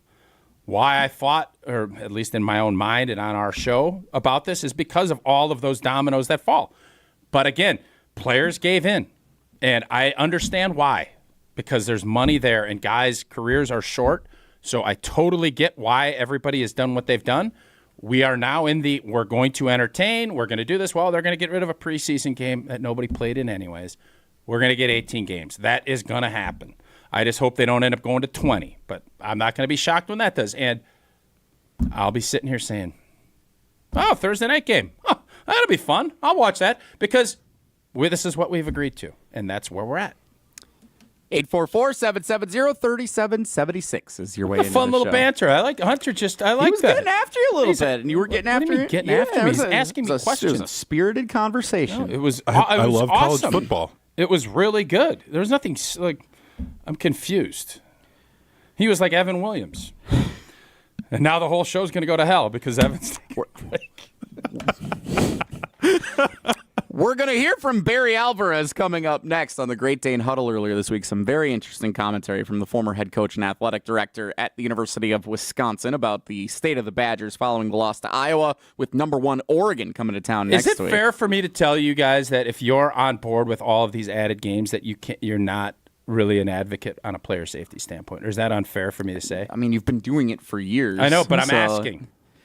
Because I do think everybody wants guys to stay healthy. I'm not saying that, but I'm saying you can't have it both ways. Yeah, I mean, no one is out here rooting for players to get hurt. Agreed. Yeah. What if you're like I was saying, I'm saying we should expand the rosters more. We should have more scholarships to football. That you should be able to travel with more guys and do those things to allow for guys to take more plays off because you're not limited by a roster size. That's just not the reality where we're at. I know, but I'm just saying, I want more games because I want to be entertained. Let's be honest. You're playing big boy games. You're not putting in your third string safety when you're playing Ohio State. You're just not going to do that. So it's cute and it's a great idea, but it's not realistic. Even if you do expand the roster, guys, you're much more likely if you keep this model where you have 3 early season games that you're going to get these guys in when you start adding and it's all conference and then it's more playoff games, you think that coaches are going to say, you've played a lot of snaps. We're going to pull you. We're going to put Frankie in there. Well, Frankie hadn't played. Well, but your rep count because we're in the semifinals and you're going to put in a fourth string kid because, well, I think we've worn you out too much. You know that's not going to happen. 12U baseball does it. Why can't the which Big 12U? Ten? Which not on. Depends on which tournament we're at. Just tell us about Pella windows again. Get the look you want for your home with customizable windows and doors from Pella. The durability of materials gets tested tens of thousands of times to ensure that they last for years to come. Pella offers custom colors and innovative features like shades between the glass. And right now, to celebrate our gal, Gina Della's 60th, 0 for 60. Put 0 down, 0 interest for up to 60 months. Certain restrictions do apply. Hold your appointment on or before November 8th. And you get started today at PellaWI.com. Tausch's reactions to what Barry Alvarez said about the state of the Badgers earlier this week on the Great Dane Huddle on ESPN Madison. That's straight ahead, coming up on Wilde and Tausch. This is Wilde and Tausch, presented by Pella Windows and Doors of Wisconsin. Call Gina Della from Pella today, 855-PELLA-WI, and online at PellaWI.com/radio. Grassland Dairy is built by tradition right here in Wisconsin and sustained by innovation. Since 1904, the Wheatrick family has worked with hundreds of dairy farmers to consistently produce the highest quality dairy products. Grassland's commitment to quality starts with the way their dairy farmers care for their cows and carries through every step of their innovative processing and delivery. They are proud to offer a wide range of reliable and nutritious dairy ingredients. Grassland Dairy is family owned in Wisconsin and has been crafting butter for 5 generations. Since 1956, Holman Lindsay Paints has been making paint in Wisconsin for Wisconsin. Because of their commitment to making great paint for Wisconsinites, Holman Lindsay has grown over the years to 26 locations in this great state. Headquarters in Sun Prairie with a state-of-the-art facility, Holman Lindsay has the paint you need to make your job better. From do-it-yourself to professional, Holman Lindsay has paint for everyone. Visit one of their local locations today in Madison, Sun Prairie, Middleton, and Janesville. Zimbrick Honda has been a proud part of the Madison community since 1973, and they're your one-stop shop for over 250 new Hondas to choose from. Whether it's the sedan, SUV, or truck, their selection of new vehicles is second to none and has exactly what you're looking for. Stop in today at their location on Fish Hatchery Road and check out the all-new 2024 Honda Prologue, Honda's first all-electric SUV, or browse their selection online at ZimbrickHonda.com. That's ZimbrickHonda.com. Shop local. Shop Zimbrick Honda. It started with a prediction. Gonna go out there and play basketball and win. And how many games? 6. It became the culture. Chance of Bucks in 6. Being a Bucks fan means you live and breathe Bucks in 6. Brandon Jennings created the prophecy. Tune into Behind the Bucks, the story of Brandon Jennings on the Bucks Plus audio network. Behind the Bucks is presented by Gallagher, your trusted insurance broker and HR and benefits consultant. Available now on Bucks.com/plus, the Bucks app, and streaming wherever you get your podcasts. That's for the culture. When it comes to security for your home and family, you want a winner, and we found one when we placed our trust with J&K Security Solutions. This is Greg Gard. Kim and Jeff hit the game-winning shot for us with the Control 4 home technology system. Home or away, from our smartphones, we can open the garage door, dim the lights, turn on the TV, as well as arm the security system. That's convenience as well as peace of mind. Let J&K Security Solutions do for your home or business like they've done for us. Call 255-5799 or online at jksecurity.com. Welcome to Taberna, Madison's newest neighborhood place for tacos, tequila, and margaritas. Located conveniently on Monroe Street, Taberna is your spot to stop before or after the game. Freshly made margaritas, made-to-order tacos, and happy hour every Monday through Friday, 3 p.m. to 6 p.m. Plus, enjoy daily specials like $4 off margaritas on Monday and 3 tacos for $12 every Tuesday. Taberna truly is a spot for everyone. Head to Taberna Tacos and Tequila today, located at 1925 Monroe Street. There's a good chance if you watch sports, you're getting served information about hormone optimization. What does that even mean? Dr. Nestor Rodriguez at Carbon World Health can tell you exactly what hormone optimization means. He will take your blood work and let you know if it's right for you. If you're feeling sluggish, not losing weight like you used to, you're not gaining muscle like you used to, or you just don't feel like yourself in most aspects of your life, go see Dr. Nestor Rodriguez at Carbon World Health. In fact, sign up for the 6-week experience so you can see everything that Carbon World Health has to offer, including hormone optimization. Learn more at carbonworldhealth.com. Join the Madison Money Guy, Christian Finfrock, for Retirement Income Strategies, Saturday and Sunday mornings at 7. Get the information you need as you plan for retirement. That's Retirement Income Strategies, Saturday and Sunday mornings at 7. Investment advisory services offered through Retirement Income Strategies, an SEC-registered investment advisor. If only life had a remote control, you could pause or rewind. Well, life doesn't always give you time to change the outcome, but prediabetes does. Take the 1-minute risk test today at doihaveprediabetes.org. Brought to you by the Ad Council and its prediabetes awareness partners. Wilde Tausch on 100.5 ESPN is brought to you by Everlight Solar. Save money, save the planet. Everlight Solar. I might drink a little, I might smoke a lot, counting down the good times, staring down the clock, throw some hallelujahs to the big man in the sky, show up Sunday morning looking just like last night. Yeah, that's how I get by. Wilde Tausch, Jesse and Tausch today. Jason off for the rest of the week. He'll be back on Monday following the Packers bye. 844-770-3776 is the number. What do you think old boy's to the doing show. today? What do you think old Jaybird's doing? I bet chores. Yeah, power washing is his thing, right? That's his favorite. Nah, I bet he's like looking around his basement, and I hope he like takes a beat and go grabs a lunch with Paula. That's why I hope he does that. Are pumpkin patches still open this time of year? Or are those all closed up? It's done. Those are done. Pumpkin season's done. Apple picking's done. I don't know. Maybe a corn maze? Probably wrapped up too. Most of the corn's harvested now. He doesn't seem like a corn maze guy. No, it'd be too like scary. Yeah, you don't know who's gonna jump out of those things. Yeah. Not a haunted house guy. Yeah, I don't know what he'd be doing. Writing? Working on a book? Yeah, he's probably got that. Maybe it is power washing. I guarantee you it's all the stuff, laundry and maybe he and LaFleur are grabbing lunch today, just hanging out, taking a beat. Maybe that'd be nice. It'd be cute. Barry Alvarez joins the Great Dane Huddle. He has a nice dinner with the fellas, Tarek Saleh, Derek Engler, Alex Gravatt every Monday on ESPN Madison. And earlier this week, what's the name of that show again? The Great Dane Huddle. Interesting. Love the Great Dane. And Barry Alvarez is part of it a lot. I was wondering if there was. Yeah, okay. He had some interesting commentary earlier this week. I'll say, I've listened. You guys send clips. I've been able to catch it in my car. He is unfiltered. And he's got some good stuff that he's been saying. I love it when the old ball coach is unfiltered now. I love that. Well, let's hear some of what he said earlier this week with this round of Did You Hear This? Consider it the radio version of a conversation at the water cooler. It's time for Did You Hear This on Wilde Tausch. First up for you, Tausch, Barry Alvarez says the Badgers looked unprepared for the rivalry game against the Iowa Hawkeyes. Here's Barry.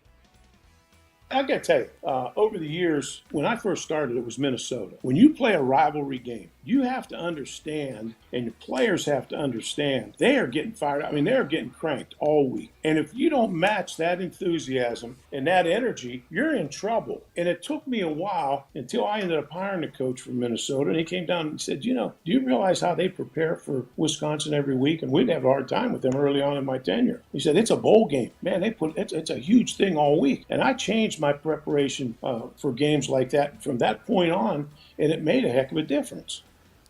I see you smirking as you're listening to that. What did Barry approach Minnesota or any other rivalry games a certain way with you there? I know the coach that he hired, and he was my coach. And he was very adamant. He'd spent some time up in Minnesota. And I think a lot of times these rivalry games, when you talk about the Bears, Packers, and whatnot, it's more about the fans than it is about the players. But I think there is a sense, especially when I played, that there was a chip on the shoulder, especially for Wisconsin guys that ended up going to Minnesota and playing. And I think Barry probably looked at it from, first off, in the beginning, it was all about whatever we're doing. But you do have to get an understanding of what your opponent, where their headspace was. And we would have a coach come up and kind of give a scouting report. And I just remember Hughes, losing a gasket in front of us, basically saying how important it was to the Gophers, and it dang well better be as important to us. And, there's no doubt, I think Coach Alvarez was fantastic at telling stories to let his guys know what we're in for during the week. And that was, I think, one of his greatest strengths. And there is no doubt, I was not there in the beginning, but there is no doubt we always knew the Axe game. And it went to the point so much, and this was the old days, not these beautiful big TVs. I'm talking like an old block TV that was like placked up in a corner. And the entire week, we'd be sitting in the locker room if we were throwing cards or just shooting the breeze, a running loop of old highlights of his guys. Can remember Jerry Wunsch, right tackle, grabbing the old axe and chopping down the field goal post. It was a loop with a VHS player shoved up there, and it ran the entire week. Now they have cases for put the trophies in and everything else, but that's what it was. There's no TV. You're not watching. Jerry Springer was a big deal. We'd watch Springer occasionally. Loved Springer. You are not the father. That's not Jerry Springer. That was not Springer, and it was the 1 week, hey, you're not watching anything else. This is where our head's at. Next up, did you hear this? Barry Alvarez saying it's frustrating to watch what Iowa did to Wisconsin on Saturday. No blank, but he actually has an interesting perspective on this. Take a listen. If you could run the ball, listen, you don't have to get cute and don't get bored. Just keep doing it. You keep the ball away from your opponent. You're attacking points on the board. You're going to win the game. And that was classic. That's our game plan. That's what we once here for so many years doing the same thing that they just did to us. And it was frustrating to sit there and for me to watch that. Yeah, I get it. And there were a lot of fans expressing that same frustration on social media throughout the course of the game that night, too. My issue with this, Tausch, is a couple of years ago, the change was made to go to Luke Fickell because no one wanted to be what Wisconsin had been. Wisconsin had peaked in what it had been as an identity of run the football and play strong defense, and that there was a hump that the Badgers program wasn't able to get over. So now that we're actually seeing that change being implemented, it seems like people are frustrated that Wisconsin doesn't look like what they used to look like. And you can't have it both ways. You can't say there's a hump that everyone needs to try and get over because 9-10 wins a year isn't good enough, but then now say, well, this is what growing pains looks like, and this is tough under Luke Fickell in his second season trying to figure this thing out. I don't understand what everybody wants out of this. You want it to look better, and you want to beat Iowa, and you want to do it your way, but you still want to have the physicality that football requires. That's what you want. And now whether or not you can execute it, whole nother animal. Iowa has stuck to what they do. We've changed course. Is it fair to make judgments after 2 years? That's up for you guys to decide. I know, in my mind, you can't, it's not a light switch deal. I still believe that our group is physical. You just do it in a different way. Iowa does it. They line up. They got fullbacks. They got tight ends. They're doing all kinds of stuff. And there is no doubt. And I listen, for the job, I listen to Kirk Ferentz's press conferences, and I try to get an idea of where Iowa's coming from. And I thought one of the interesting lines was he did mention that we've changed course. They have not. They're sticking with what they've done. And they came up in a game I played in 1999 where Ron broke the record, and we ended up going to a Rose Bowl. So it wasn't a fun day, but it was fun to see what it needs to look like.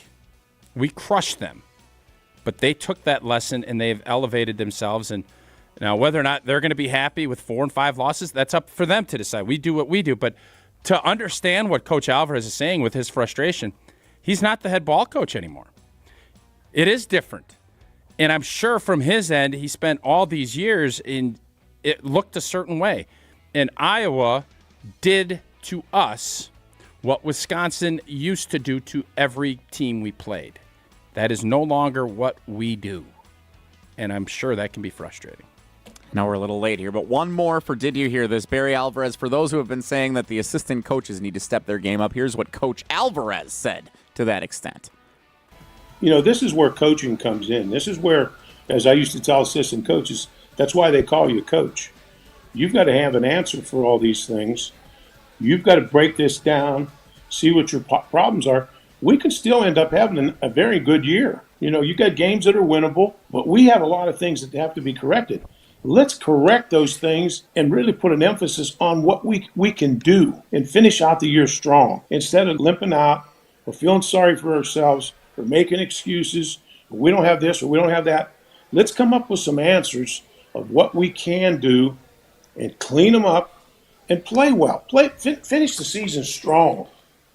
It always stands out to me, Tausch, when someone like Barry Alvarez, his stature and his accomplishments and his achievements, is saying a lot of the same things that fans on social media are saying during and after a game. What stands out to you there? I chuckle because coach is coach.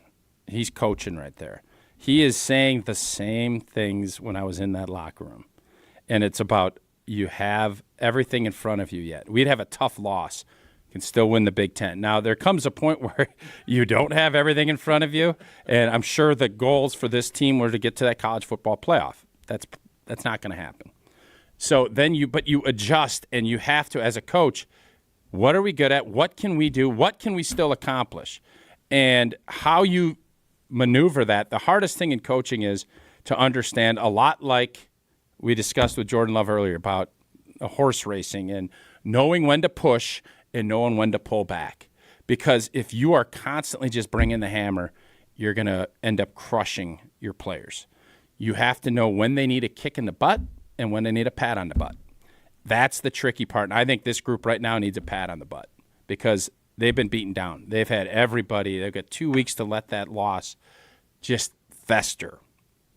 Now, when the guys come back, you go through, you correct it. When the guys come back, it is a rejuvenated. I look at this as this is a 3-game stretch. What's been in the past is been in the past. Let's move forward and let's figure out how we can find a way to win 3 games. You can catch all of Barry Alvarez on the Great Dane Huddle. Subscribe to the Great Dane Huddle podcast on Wisconsin On Demand, Apple, Spotify, and wherever you get your podcasts. Barry, I believe, is going to be joining the show again this coming Monday. Oh, that's fantastic. So, it's just so fun to hear those clips because for everybody that's been in that locker room, I could send that to former teammates, and I'm telling you, everybody will get. That's the beauty of Barry Alvarez is that he knows and he is able to put it into words and get guys. We could spit out his speeches like that, and it's not brainwashing if you buy in. And he had an innate knack to get guys to buy in.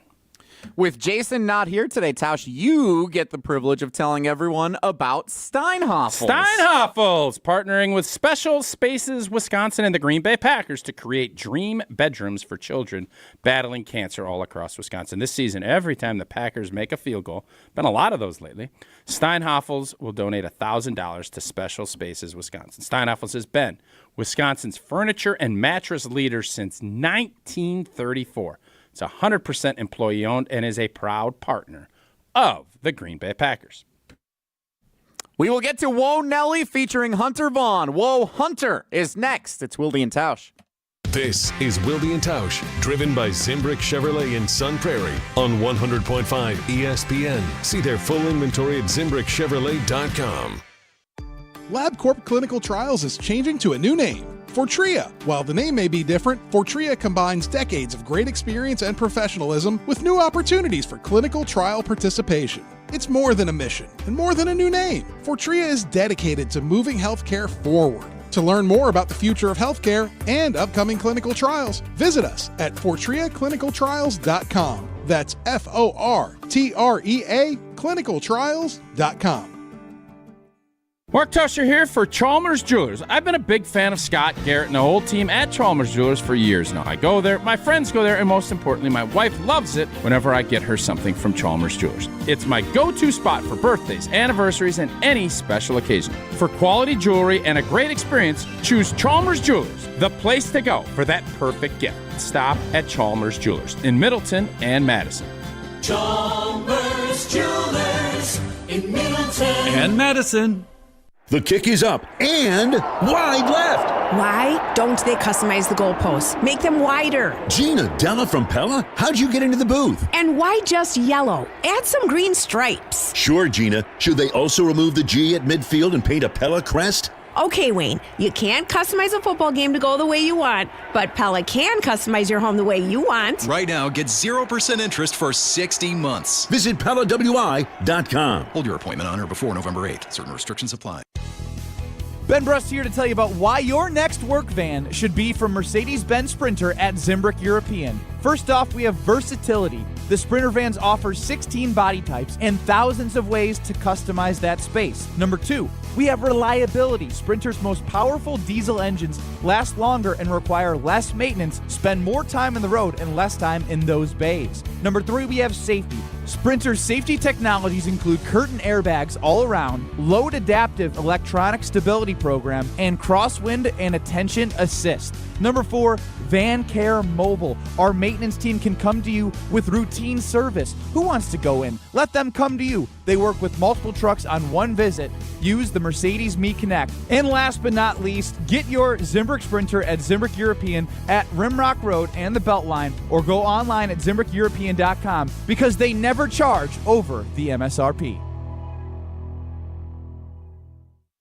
Madison's financial challenges need a Dane County-based bank.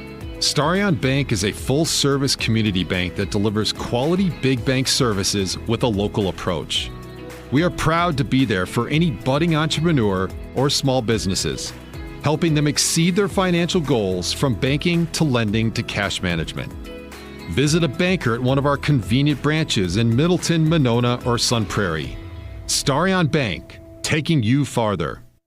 Get your team ready. Registration for Madison School and Community Recreation's Adult Winter Basketball Leagues is now open. With nearly 200 teams participating, nights will fill up fast. Jesse Nelson here. MSCR Adult Basketball Leagues offer fun for every level of player. 8-week play begins in early January. MSCR welcomes all participants and encourages you to register for the league that best fits your identity and needs as an athlete. For more information and to register, go to mscr.org.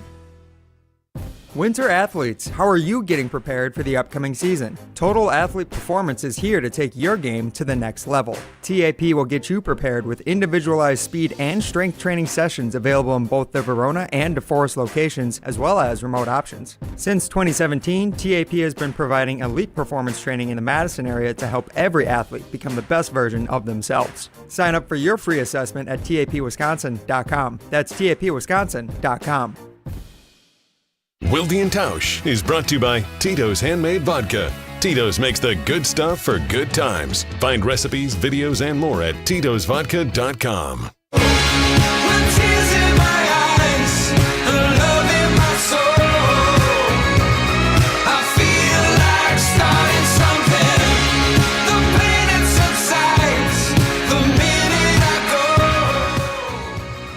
Jesse and Tausch today on Wilde and Tausch with Jason Off, and I saw he tweeted that he got 2 texts that I said something ridiculous on the show. What did you say? There's about 4 things.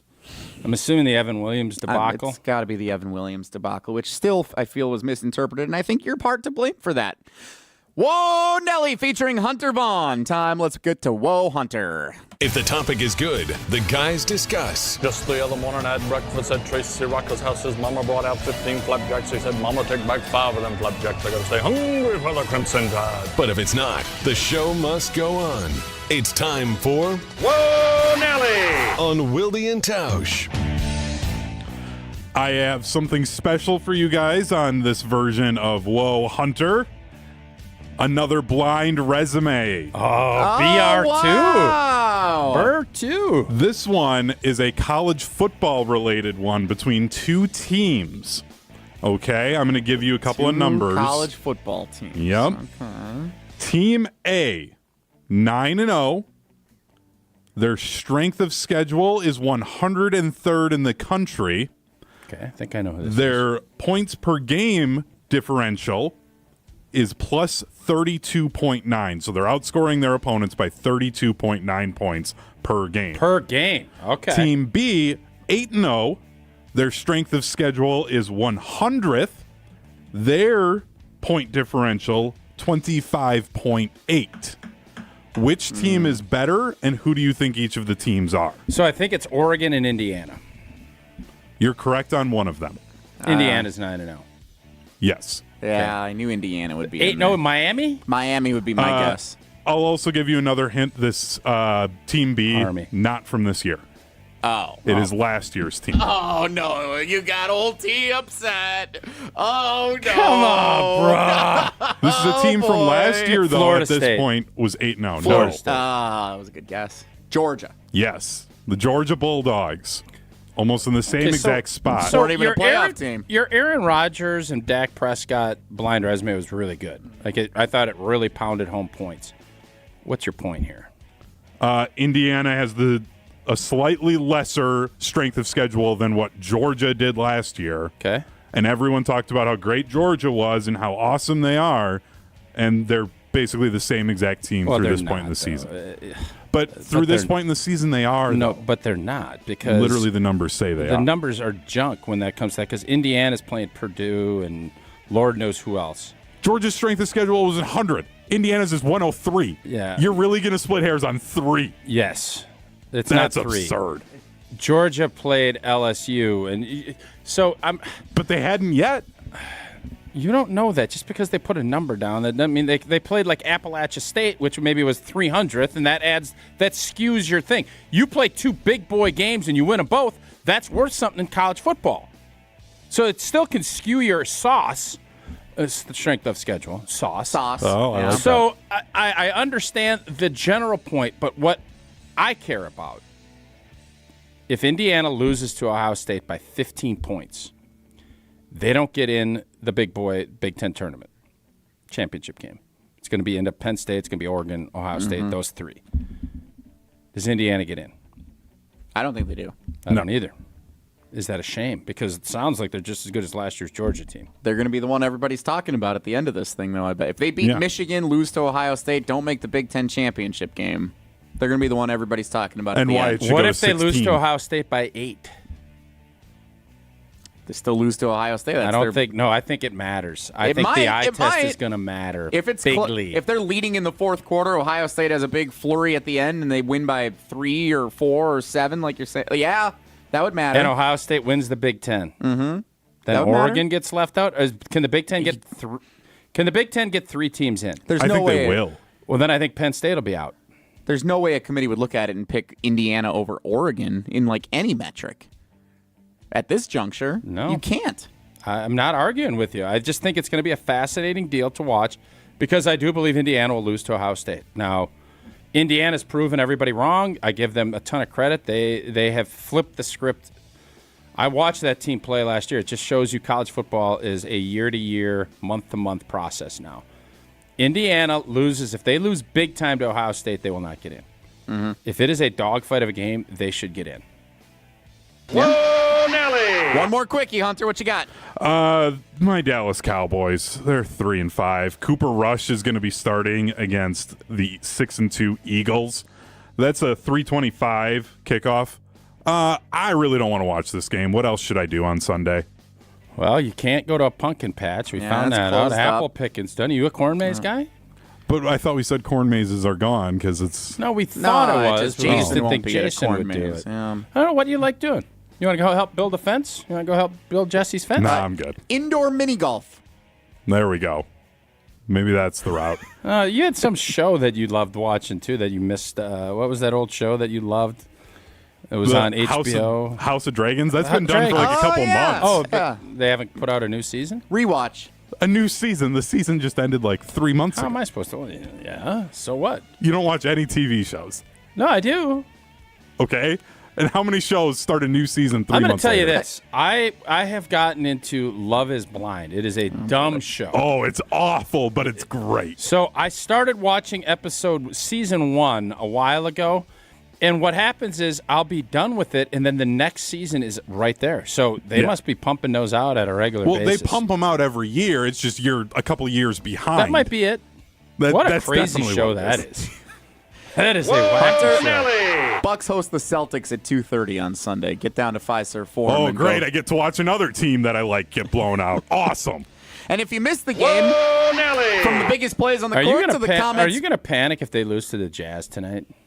Yeah, Giannis will get traded. He's going to ask for a trade. Oh, my God. Giannis is gone. I am Giannis is gone. From the biggest plays on the court to the comments made in the locker room after, an in-depth recap of every Bucks game in 6 minutes. No more, no less. It's Bucks in 6 on the Bucks Plus Audio Network. If you missed any of the Bucks game or just want to relive the big moments, Bucks in 6 provides game recaps every morning after. Hear the high-flying dunks from Giannis or the deep threes from Dame, and catch the comments post-game about what happened on the court. Bucks in 6 on the Bucks Plus Audio Network. Find it now on bucks.com/plus or on Spotify, Apple, and wherever you get your podcasts. We'll wrap it up with Tausch's final moments in for the week.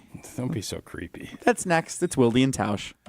This is Wilde and Tausch, brought to you by Grassland Butter. Grassland Dairy is Wisconsin. Learn more at grasslandbutter.com.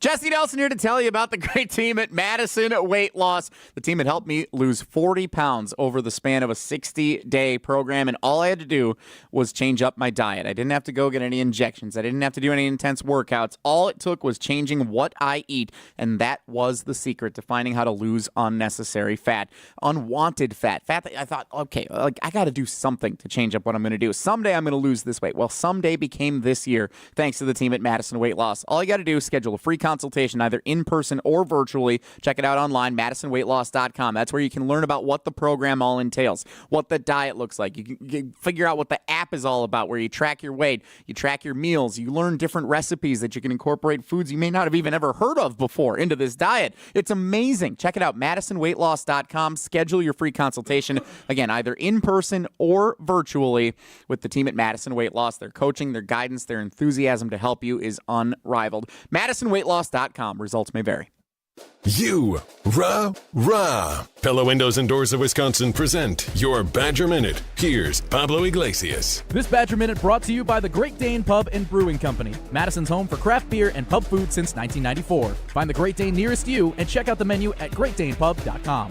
The Comeback Kids. Badger men's basketball tipping off the season in the win column. Wisconsin erased a once double-digit deficit in the 85-61 dub over Holy Cross. 3 starters in double figures. John Tanji, 23 points. Nolan Winter, 15 points. And John Blackwell, 16 points. Blackwell on the team's down but not out rally. Audio courtesy BTN+. We're fighters. Like Coach said, we're like a team in a boxing match. We might not knock you out the first round, second round, third round, but to that 12th round, we're just going to grind you out and beat you. Pella's Windows and Doors feature durable materials, custom colors, and innovative features like shades between the glass. Get 0% interest for 60 months now through November 8th at PellaWI.com. When you're in the right place at the right time, things get done. The important things, like knowing what you need and how it all works. Talking truck. Fixing it right the first time. At Zimbrick Chevrolet, our people get it done right and now. That's how you know you're in the right place at the right time. And you'll never overpay at Zimbrick Chevrolet. Step into nostalgia with the Miller High Life Dive Bar of the Week. Listen to Jim, Matt, and Molly every Thursday to find out where you can enjoy $2 Miller High Lifes and High Life Lights. To celebrate our love for dive bars, we are going to tell you about some of our favorites, including one featured dive bar that will offer $2 High Lifes and High Life Lights for the week. Taste the champagne of beer in its natural environment. A delightfully different dive bar in Wisconsin like Utica Bar, Red Mouse, New Paradise Lounge, and the Dive Inn. Forward Madison FC has advanced to the playoff semifinals. Join us at Breeze Stevens Field on November 9th at 6 p.m. as the Mingos continue their playoff campaign, or come out early for a pregame tailgate at 5 p.m. Bring the energy as we pack the stadium and get loud for the boys in pink and blue as they hunt to hoist the league trophy. Try our family special and get a match ticket, a meal, and an FMFC scarf for only $21 each. Get your playoff tickets now at forwardmadisonfc.com. Hi, it's Eric from Canopy Wealth Management. Our years of experience have prepared us to guide you through your life transitions. Our local professional team brings over 90 years of collective experience in the wealth management industry for the benefit of our clients. Canopy Wealth Management. Care, competence, clarity. It's not just a tagline, it's a promise. Go to canopy-wealth.com to get started on your financial future today. That's canopy-wealth.com. Like, share, and follow ESPN Madison everywhere. Follow us on Twitter, Instagram, Facebook, and TikTok for more great content from ESPN Madison. This is 100.5 ESPN and Wisconsin On Demand. But I won't cry for yesterday. There's an ordinary world. Somehow Tausch, you're taking a beat, having a dinner, and you will not be on tomorrow's show. Yeah, I'm going to miss it. But yes, I'm taking a beat. I'll be back on Monday with Jason and maybe you. I think I'm working. I guess maybe I can explore the Hunter, you available Monday? Nope. All right. Well, guess I'm working. Thanks for coming along for the ride today. As always, and as Jason always says, have a great day. Take care. Be good. Miss any of today's episode of Wilde Tausch, presented by Pella Windows and Doors of Wisconsin? Commercial-free full show podcasts are available free on Wisconsin.